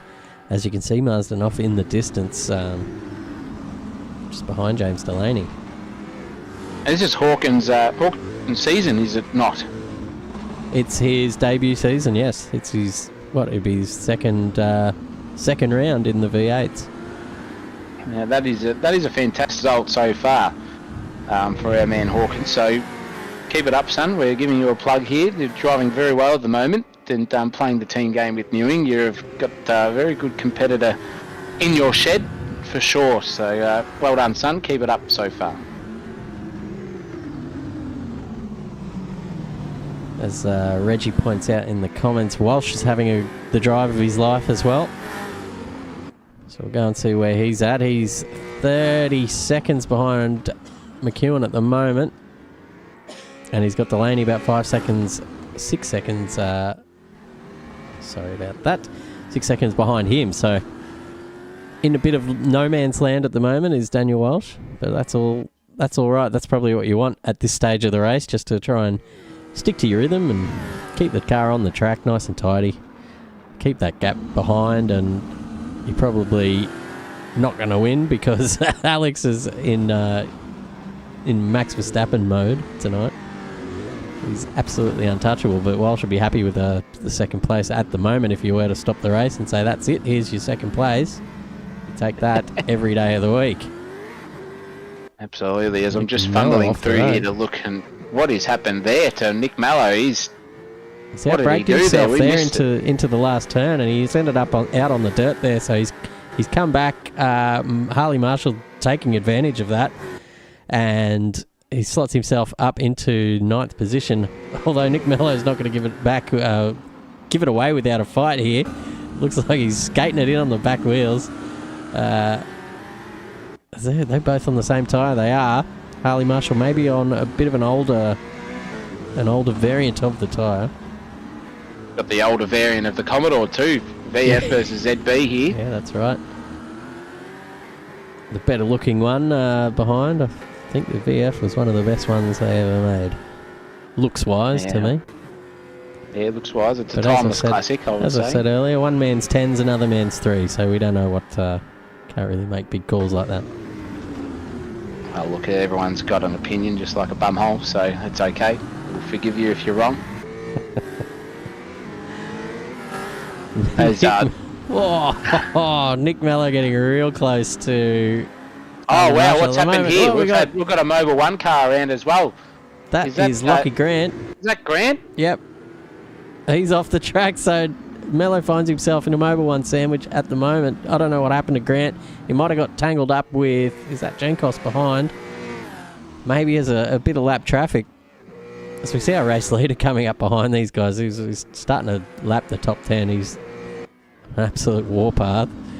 Nick Mello's still all over the back of Harley Marshall. Harley's outbraked himself, and that's going to give the position to Mello as easy as you like. Whoa, and now he's really trying to hold it together. I think Harley Marshall's tyres might be close to the end of their life. Lockie Grant lining up behind him. Couple of slides as well will definitely heat up those softs to outside the working temperature range. If you've got the pressure too high, that's for sure. Yeah, you got to be a bit careful after you do light up the rears, because once they're overheated, they do drop outside that optimal temp range, and then you lose a fair bit of grip because of it. They do get a bit spongy, so you got to let them cool down a bit. Try not to lean on them too much, and be a bit more, be very gentle on the throttle pedal, that's for sure. Brodie Sharp and Cooper Shipley having a little battle here, back for 13th position. It's a good looking livery, that the classic Calsonic throwback to the GTR days when that was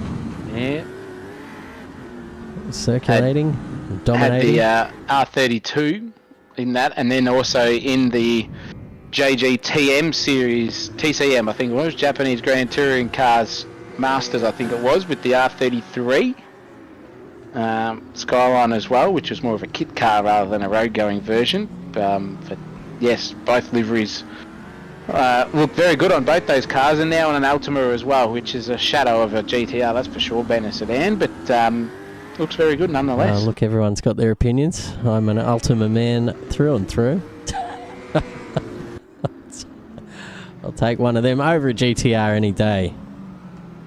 Probably more reliable too, so don't blame you. Absolutely. My brother owns a GTR, and it's if it wants to start, you're lucky.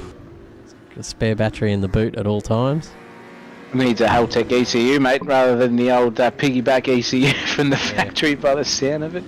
Yeah, it's give him a shape. Oh, and Brodie Sharp's just done his best impression of a Skyline, over Skyline at Bathurst there, and kept it together as well. Very nicely controlled. Very good car control there from Brodie, just keeping that thing straight.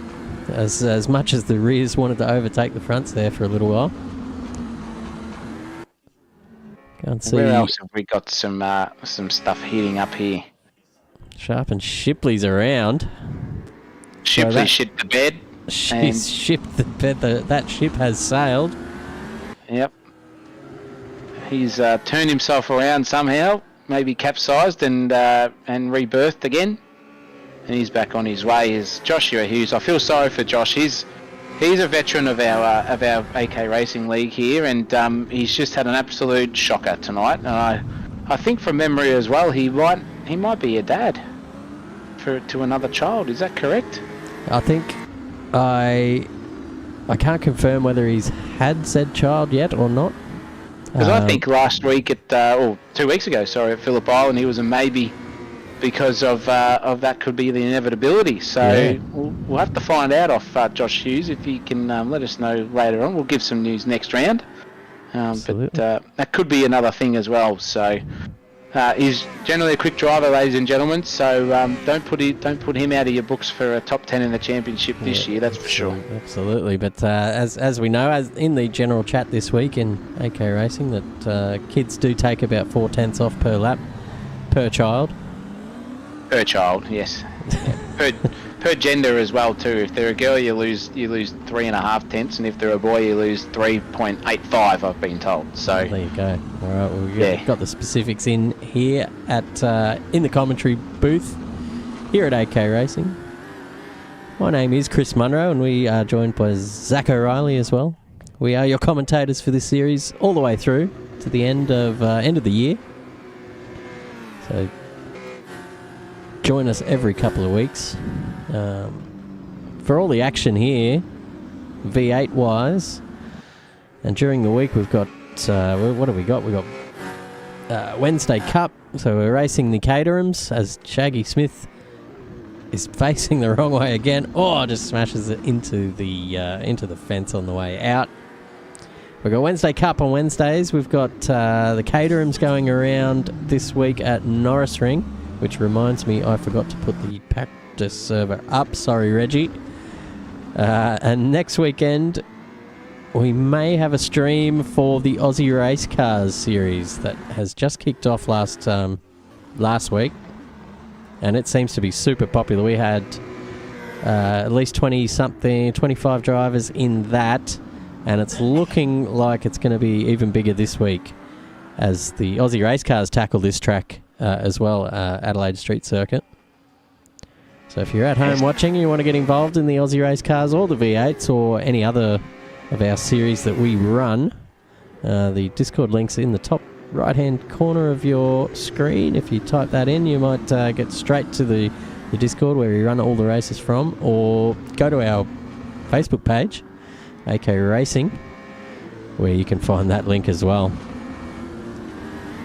And if you want a special Grand Tour in an ARC car on stream, live commentary position mid-race or whatever you want, I will be there next week racing around. So if there is a stream, you might hear from me doing a couple of laps as I go around. Hopefully nothing happens in between then, else we might have to pause the stream off YouTube and keep the language down to a G-rated possibility. But I will be there for this week's race coming up at Adelaide, as that is Mallow doing his best impersonation of Destruction Derby on Marsden.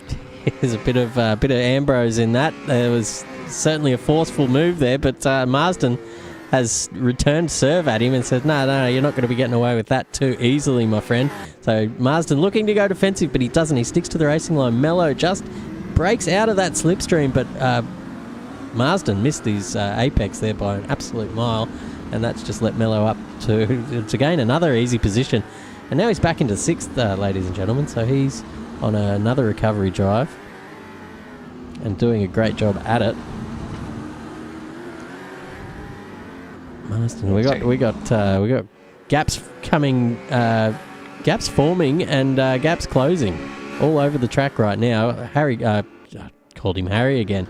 Harry Grant, bloody Lachlan Grant, is up behind Marsden now as well. So we've got a bit of a three-car menage car happening here. Oh, Chris goes bang. I'm French suddenly. Yeah, more gaps here closing and opening than a Collingwood supporter's mouth for all those Victorians watching, so keep an eye out for it. It's we've got 3/10, we've got a second, we've got 2/10, we've got Marsden peeling into the pits by the look of that, for his final stop of the race, I would say.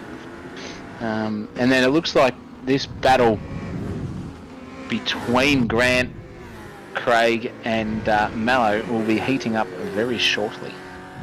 Yeah, I've just noticed, and Reggie's pointed it out as well. Tyler Craig on super softs again. He's not touched the softs this whole race.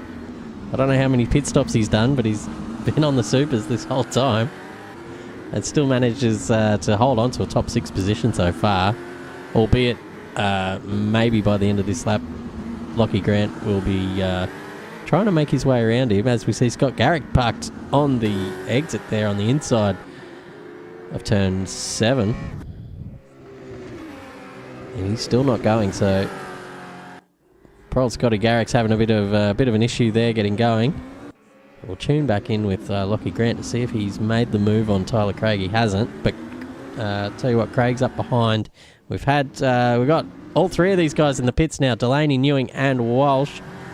Walsh the first one to get going, and he's going to come out in a bit of a gaggle of cars here. Whoa, that's Guy Duff behind him. Duffy's a lap vehicle here, so no need to fight for him at the moment, which he doesn't anyway, so that's good. Where has that put Delaney? Delaney's in a sandwich here. He's got is that Mallow behind him? No, it's Newing behind him. Sorry. Behind. And Delaney's gone on super softs as Walsh as well, so they're trying to get 12 or 13 laps out of these super softs. Looks like it's just on for hay stations here at the moment. They don't really care where they end up as long as one beats the other by the look of it, because if Newing doesn't pit or Mallow doesn't pit, they're going to be behind those two by the end of this stint if those two guys' soft tyres can last the distance. Oh, he gives the outside wall a little hug, and look who's coming up behind. That's Alex McEwen. So he will be making his way past 4th place right now. He might end up lapping the whole field at this pace. That is unreal. Oh, jeez, that was close. Yeah, he's absolutely dialed in tonight. Look at him go. No one's stopping that VF Commodore. Holy moly. I reckon his dad's giving him red cordial instead of apple juice tonight. He's just on fire. Can confirm in the chat, he's topped him up with a bit of red cordial before the race. It's on the approved substances list here at ASADA for AK Racing. AKSADA. AKSADA. ASADA. Yep. But Newing just losing touch with Delaney purely because both of these guys are on the faster tyre at the moment. So Newing will just try to keep in touch as best he can on those softs and hope that the supers kind of go off a bit towards the end and he can make up a bit of ground there. As McEwen's dad is in the chat, can confirm it is straight red cordial, no water. So he's on the hard gear straight up. Yeah, I knew it. I could just see it. Could see it from here. Very good. Lockie Grant looking at Tyler Craig. He's been back there for quite a while actually. And Craig, I don't know when he put those supers on, but it looks like they're both struggling a little bit with rear grip and traction. We'll see what happens at the end of this lap. What kind of lap times these guys are doing, I'd say they're pretty similar as they've been nose to tail for, I don't know, the last 6 or 7 laps. Yeah, you're bang on there, Chris. It's about 7 laps, so 22.3, sorry, where did I get that from? I'm looking at the wrong delta. Compared to a 22.5, so yeah, it's pretty similar. It's basically neck and neck. As he runs wide there, Craig, and he's given Lachlan Grant a sniff. Yeah, he might look at a bit of a switchback here, or he's just going to send it around the outside. This is the move that's going to stick here, and Tyler gets out of it, looks for the apex. Marston tries to chime in, and he's in. He's hit the wall. He's gone.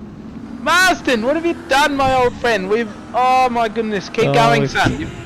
We've cursed him there. Poor old. Top 10. Yep. Early to bed for Marsden tonight. He'll be right and ready for work tomorrow. No, the plasterboard's still going to be in trouble, I think, for a different sort of treatment after that effort. But oh no, Lockie Grant's just given him a touch as well in Tyler Craig, and Cotter's just looking at this going, "Oh mate, thank you very much. Keep this up, champos, and I'll be all over the back here like a bloody freight train on a I can't remember what the aneurysm is now. So anyway, it doesn't matter. He's all over him, and it looks like these three will be in some sort of fight for the end of the race, because it's only 10 laps to go, and Craig's sticking it out on these super softs. So good luck to you, my friend, but I don't know how it's going to go. Tell you what, after all this, we didn't notice Mr. Cotter's made his way up to 7th, so he's on a charge as well. Oh, there goes Tyler Craig. Oh, my goodness. He's done well to avoid Craig there as Cotter. And Craig somehow gathered it up. So he didn't lose out too much at all. One position maybe.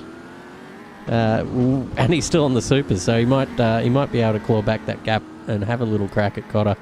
But I'll tell you what, by the way Cotter's driving, he's going to be looking to get around Lockie Grant pretty quickly. Yeah, excellent point there as well. It's going to be interesting to see who has the back end pace, because that trend definitely is a positive one for Cotter as the race goes on at the end of his tyre stint. So yeah, that looks like he slides it around everywhere, ladies and gentlemen. But I don't know. I reckon he's got some sort of grippo additive on his tyres. It doesn't let the tyre overheat, because I don't know if I could slide a car around that much without letting the tyres overheat. But he seems to manage it very well. It's an awesome driving style to watch. Very entertaining, and also very quick and effective for him. Yeah, and he's just gone past Lockie Grant. He's locked up and gone wide and said, "Thank you, mother, for the rabbits. I'm taking position 5." And he's got how many seconds? I can't see how many seconds. Nearly 9.5 seconds to catch Lucas Newing in 4th. So, geez, this could all be happening. He's got time. Yeah, he's had a bit of lap traffic there that's put him back into the lap of Lockie Grant. So Grant probably got a couple of corners here to maybe force a move before he has to just watch Cotter walk away. And I think that's starting to happen as it is. What was I going to say before? Nick Mello. Sorry, Cotter. Yeah, what... Do we know where he ended up after that incident? Yeah, I saw it. It was like... I'm pretty sure it was 18th. Yeah, not a bad recovery there. 13 positions gained after that little mishap. But Mello is on a charge here at the moment as well on the Super Softs. So he's got Hawkins in front, and there's all happening here. There's cars off. That was Hawkins that was off the track there. So Mello's got around him, and there's traffic everywhere. That's Tyler Craig up in front. Cotter's coming into the pits. He's got 6 laps to go. 8 laps to go. See what he comes out. It will definitely be a set of supers, I'd imagine, from here. But Hawkins giving Wells a bit of a flash and hurry up, Champo. I've got an angry Marsden behind me, and I've got a Mello up. Oh, he's scraped the wall there at turn 3. And Marsden's going to go through here. Yeah, Marsden's having a very good look, and he was up beside him wheel to wheel. They're going to go wheel to wheel around this turn 5 here. Oh, a bit of push and shove. A bit of biffo, but they're all good. Everything's well and good here. Both cars pointing in the right direction. Marsden will be sweating it out. They both filter around down to turn 8. An advantage Hawkins. I'll tell you what, Marsden would be sweating more than a cat in a room full of rocking chairs at the moment. He'd be that nervous. He'd want to get past into top 8 position, especially after yeeting it from 4th. And he's going to get gifted it, because Hawkins has just done his best pirouette of the match. Absolutely lock their ears there and say goodbye to that. And is that McEwen behind him? Yeah. Wow. So McEwen's now looking at it going, "Thank you, just don't do that in front of me, son, while I'm coming up the inside, and we'll be all good." So let's see how he ends up here. But looks like Marsden is now also all over the back of Tyler Craig. He is. And that is going to be a spicy battle. I think for this the is end, my friend. Yeah, this is certainly the point in the stint where the supers. That's Bill Kosmarikis in an awkward position there, going slowly. That's not what you want to see as you come flying through that first chicane with car in hot pursuit. You've got Marsden's all over the back of him here. I think the Super Softs of Tyler Craig have probably had enough, and the softs of Marsden are certainly within their working range. So he's going to have a good bit of suck here down the back straight through turn 8, and maybe we will see a bit of a send into turn 9. Yeah, it looks like Marsden's getting backed up by Craig, and Tyler is definitely backing it up harder here than a $2 stripper at a nightclub. try and earn that cash very much so. But Marsden's going to have a look up the inside, and he's done that. Very well done. Very good racing by the both of them. He's obviously known that Craig ran wide and said thank you, and Craig's gone, "Nope, that's my bad. You can take it, my friend." So off you go.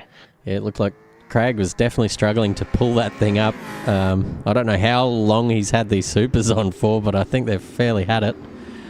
His last lap was a 1:25, so he's bleeding time here, ladies and gentlemen. But I reckon he saved himself a pit stop in the process. There goes our race leader again, filtering through the rest of the field. Now our predictions were maybe a quick lap or two at the end, maybe some people coming into pit for supers, and Alex has done that. But Cotter did the fastest lap of the race. I think it was an 18.6. As he flew through before, and he's in ninth. Now, he's going to be all over the back of Craig soon. Absolutely. Which also will probably mean that he will pop into 7th position. And then maybe have a look at Marsden. Yeah, something's happened to Walsh here. I don't know if it's a strategy call, but he's found himself in, can't be right, 11th position? I think he just pitted. Yeah, he's pitted with 4 laps to go in the race, 5 laps to go. Surely that's a strategy error there somewhere down the line, because he was 2nd position.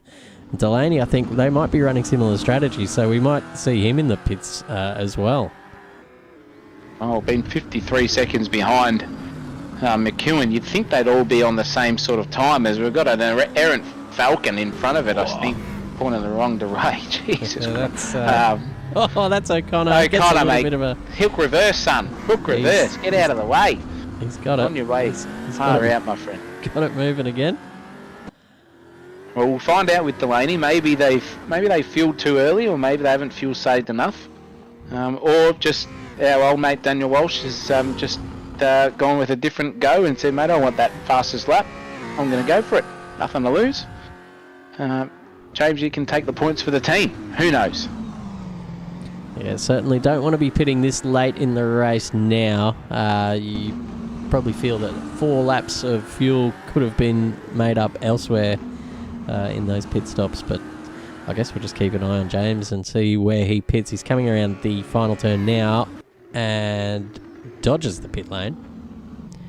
Yeah, maybe Walsh there could be a fuel issue there with Walshy. I reckon that's a fuel issue. Yeah, I think so, because Reggie, our stats man in the chat, has informed us that both Delaney and Walsh pitted on lap 47 to get those super softs on. And I do remember that now, because Newing pitted at the same time. So I think he's underfueled himself somehow. Yep, I know the feeling. Yep. So he'll be spewing. He was on track for a 2nd place. I'm sure. Out of the way, shit! Holy cow! Jenkos is just in the way there. I'm pretty sure it's Jenkos. I think that's Wells. Oh, it's Wells. Is it? Sorry, Jenkos. Didn't mean to put you in there. Jenkos up back there in 16th position in the Repco entry from memories. I used to. Yep. Oh, bit of biffo here. Is that Hawkins? That's Newing, and he's done for. That is big damage, I think. Yep. Oh no.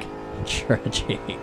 No, he's had terrible luck in however many Wednesday Cup races I've been calling lately. I missed out last week. He's had terrible luck last week in the Phillip Island race. Actually did win the first one, so it wasn't that bad luck. I tell you what, that was a big one, and I think Mello might have had something to do with it. There was a little bit of pushy shovey. And he's going to just plough on for 3 laps. It's brave.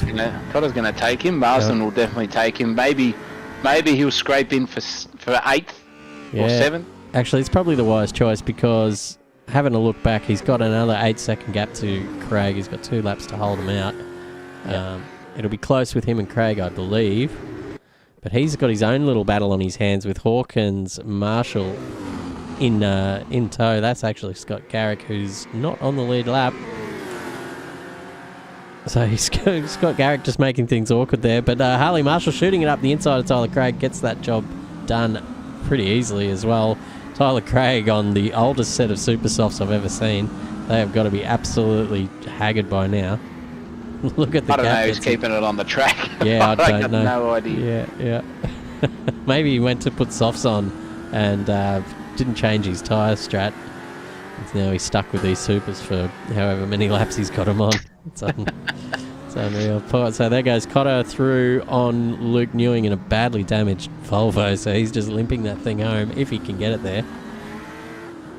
Marsden can probably see him off in the distance there. He can. Hawkins and Craig swapping positions as well. So they're all lining up behind Craig because his tyres are dusted. So yeah, I think that's where Craig will finish now because he's got 13 seconds behind him and Walshy. So if he can just keep it together and manage the next 3 laps or 2 laps left, he should be okay. A couple of these cars limping home at the moment. Had a couple of DNFs down the field. We've got Lawrence Smith has had enough. Arthur Liang's had enough. But that's pretty good attrition rate so far at a track like this. Only 2 out of 30 odd that we had racing. As we see Angus Wells again getting out of the way. Otto right up behind Lockie Grant. And he's going to just make this move. They're going to go too wide into... Lockie wisely pulling out of it. After the race that Cotter's had, there was no chance that he was going to yield there. He was always going to go and slot that up in the inside of turn 8. Lockie knew this and he pulled out wisely.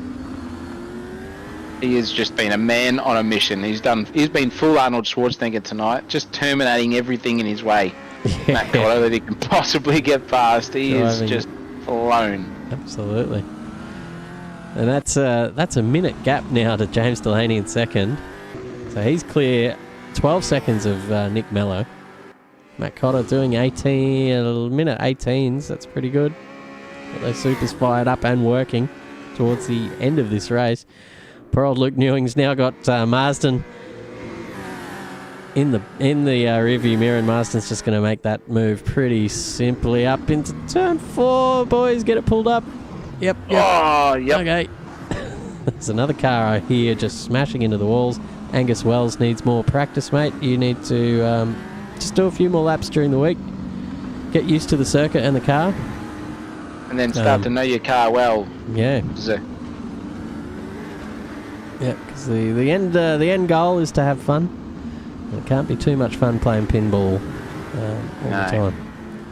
I'll tell you what, Project 4 Racing, they'll be definitely cracking the champagne bottles, first and a third at this point in time. Yeah, double podium in both races. Double podium. They'll be absolutely winning the team championship by Red Bull amounts at the moment. So very well driven to all of them. And yep, as our mate Reggie in the comments has said exactly the same thing.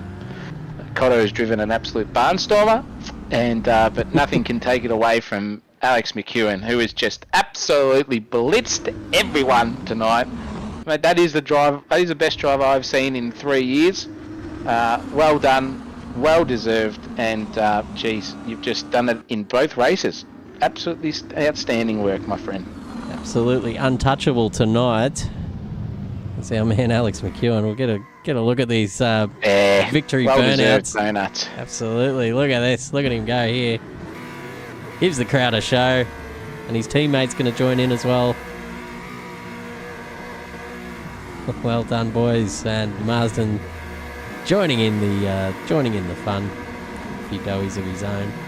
James Delaney missed out on the lap, so he's coming in still a minute and 7 seconds behind our winner of Alex McEwen. That's the biggest gap I've seen in V8 Supercars. Oh, jeez. There's a bit of a kerfuffle there at the final turn. James Delaney crosses the line in second place. Nick Mello's already crossed the line because he was lapped by his teammate. Lockie Grant finishing in 4th. Stephen Marsden, top 5. Yes, boy. That's why he's got those rears lit up and spinning around. Well done, those guys. Newing, Marshall, Hawkins, Craig, and Walsh round out your top 10. Cotter, what happened there? What happened to Cotter? Why has he finished at 11th? What has happened there? Has he done a track cut and gone into the pits, maybe? Too busy watching. Across the line. Couldn't quite figure out what happened there. But I'll tell you what, we might do a post-race interview. I'm gonna jump in with Cotter if I can find him. No, he might have. No, here he is here. And we're live now with Send and Defend Motorsport. We just want to do a quick post-race interview there, Matt, if you're available. Yeah, shoot. I'll contain myself.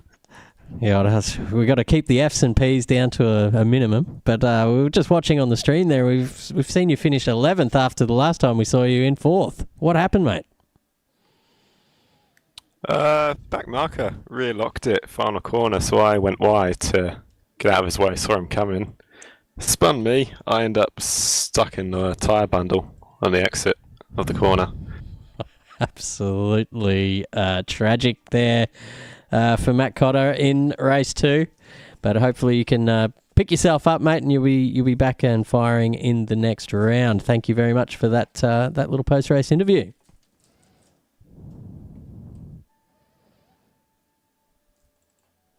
We might join in with our race winner, Alex McEwen, if he's available for a little post-race interview. Howdy. How do you feel, mate? That was the biggest win I've seen in V8 Supercars since a certain commentator used to dominate back in the day. My shirt's a little moist, I'll say that. Yeah, we had your old man in the chat cheering you on, but he gave us a bit of a secret to your success. The straight red cordial before the race. No performance enhancing drugs were consumed at this event. That was going to be my next question as well there. What is it? What is your secret? Is it the old creatine? Is it a bit of whey protein isolate? What is it? It's Farmers Union ice copy, mate. Is that mixed with the protein as well, or what are we doing? No, straight up. No, just as long as it's a strong variant. Yeah. Yeah, I think that's on par with cocaine for how much you're going to feel the kick. Hey, we've got the YouTube channel happening here as well, my friends. We'll just keep it to a minimum. But in all seriousness, Alex, just give us an insight on what you actually did, because that was a stunning drive. But what was it about the setup that just had it hooked for you? Was it a damper change here, there, or was it an ARB setting? What was the light bulb moment for you? If anything, the setup was probably going to be a little inhibitive, I won't lie. I set it up probably a little more stiff than it should have been set up for the track, and so pinching the front tyres was pretty commonplace. As far as setup goes, I don't think that's the secret. I think the secret's just keeping it clean. Yeah, you definitely did that. It's going through the turn 1 chicane, you've got to eat up as much of it as possible. But with 5 cuts and a drive through, that's pretty imperative. Nah, very well done. It was an absolute stunning drive. I've never seen it. And also, Nick, as well, what a recovery, my friend. That was fantastic to watch too. If we were doing 250Ks, I reckon I could have got to second. Very well done. We were looking at, and what was your light bulb moment as well throughout the race? Pretty much, I kind of just knew that the pace was in the car. So literally, it was kind of like what Alex said. As long as I didn't get a drive-through, I would have been all right. And I think in the end, it was quite a lot of the people that I was needed to get past, especially in the top 10, got drive-throughs. I think Luke Nguyen got 2 of them, which put me onto the podium. Yeah. So it was just keeping it clean, really, and just use the pace that's in the car. It's really good to hear. And congratulations to the both of you as well. Like Project 4, that's a really, really good result for the both of you, first and the third. That'll help the team championship. I think But, that's Yeah, pretty, well, as much as we could hope for, really. yeah, well, lights to flag victory for one, and then 24th to 3rd for the other. So, Yeah, cannot complain about that. Chris, it was entertaining to watch nonetheless, and we were watching a bit of carnage out there. Was there anything that stood out to you about the carnage that these two boys, basically just by some form of miracle, avoided people coming around the blind turns, facing backwards, sideways, upside down, whatever? Well, yeah, I guess that's what it's all about. In the end, you got to take the luck when you can get it, but don't want to take anything away from the skills of these two guys today. It was an absolute demolition job for Project 4 Motorsport here at Adelaide, and I think the ripples of this dominant victory are going to be felt around the traps, around the paddock at AK for quite some time. So you've definitely made a big statement in the championship today, mate, and good luck for the remaining races. Yeah, cheers, fellas. cheers, guys. I think we might wrap the stream up there. Zacho, what do you think? I think we've got one more person who we need to speak to, my friend, in Okay. Old Flat Pack Racing. Oh, let's go and talk to them, eh? Thank you very much. I was, and then by the time We are here with live with Flat Packed Racing here on the AK Racing stream with a bit of a post race interview with the Volvo boys. How do you rate your races out of a 10? Do you want to go first, Virgo? on a scale of Volvo to Mustang, definitely the Mustang end. Very good. Talk about a roller coaster of emotions and up and down, and I felt like I was doing really well, but somehow spun coming out of turn 4, like just completely out of the ordinary. I did that twice actually, unfortunately, but had some great battles with Newing. Was able to follow and keep up with Delaney in the second stint, which was really cool. I think in 5th, and who knows where I would have come if I didn't spin twice, I guess. But I think I ended up 5th, which is awesome. I'm stoked. Yeah, very well done, mate.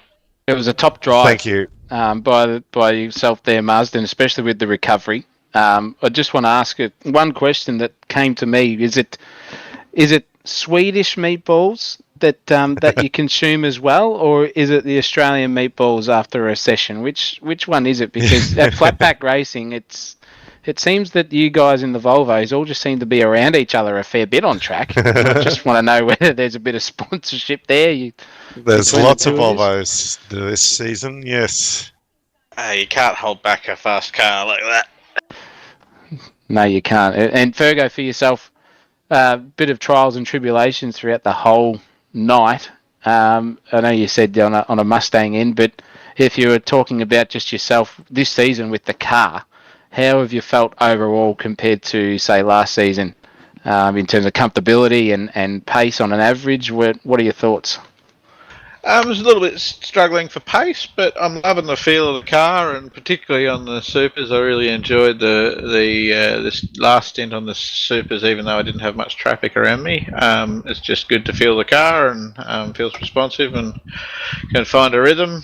But it was a bit elbows out for the first session on the Supers for me, so I went backwards a little bit and didn't really get back much of that time. But brought it home. It was good to see you boys both out there. We do love having both of you in AK Racing as well. But I've ran out of questions to ask them, Chris. Have you got any more that you can entertain everyone with? Yeah, come on, Chris. No pressure, mate. No, nothing that we can ask on stream about the the rewards that our man Stephen Marsden gets for a top 5 finish. But we're going to keep that in the realms of mystery for all our viewers at home. You just use your imaginations out there. I'm just going to let that one go, fellas. Let that one go through to the keeper. No, I'm gonna return that for a run out quickly, because I made mention quickly, Marsden, that that it's a dangerous night to be a bit of plasterboard in your house. And I meant that in good terms. And then when I saw you facing the wrong way, I'm thinking it's even more of a dangerous night. Where are we at the moment? Are we on the good side of plasterboard damage or the bad side? We're on the good side. So, look, I dropped back to P10 after my second spin, which was a bit demoralising. But somehow, lots of people must have pitted for supers at the end. So Alex went past me, Cotter went past me, and someone else whose name I can't recall all went past me on supers. Then I think Cotter got stuck in the wall at the end, and thankfully that turned from P6 to P5, but that's tragically unfortunate for Cotter, obviously. But yeah, the right side of the plasterboard tonight, fine gentlemen. Very good news. Very good news. Thank you very much, gentlemen, for all that. That's fantastic. Good to hear from you. We'll keep chatting to you without further ado during the rest of the season as well. But thanks for your time after the race. Top work on the stream, fellas. Love your work. Yeah, thanks. Can't wait to watch it back. Take it easy. Cheers, boys. Thank you, boys. And I think that might be enough for us here in the AK Racing commentary booth. My name is Chris Munro, and I'm joined by Stephen Marston. Zach O'Reilly, who has left the chat. So I will just wrap this up now. Join us again. Join us again Wednesday night before I kick you both. Join us again on Wednesday night for the Wednesday Cup and next Sunday for the Aussie Racing Cars. Check your local Discord for all those details. But it's been a pleasure bringing you this stream tonight. That'll be it from me signing off.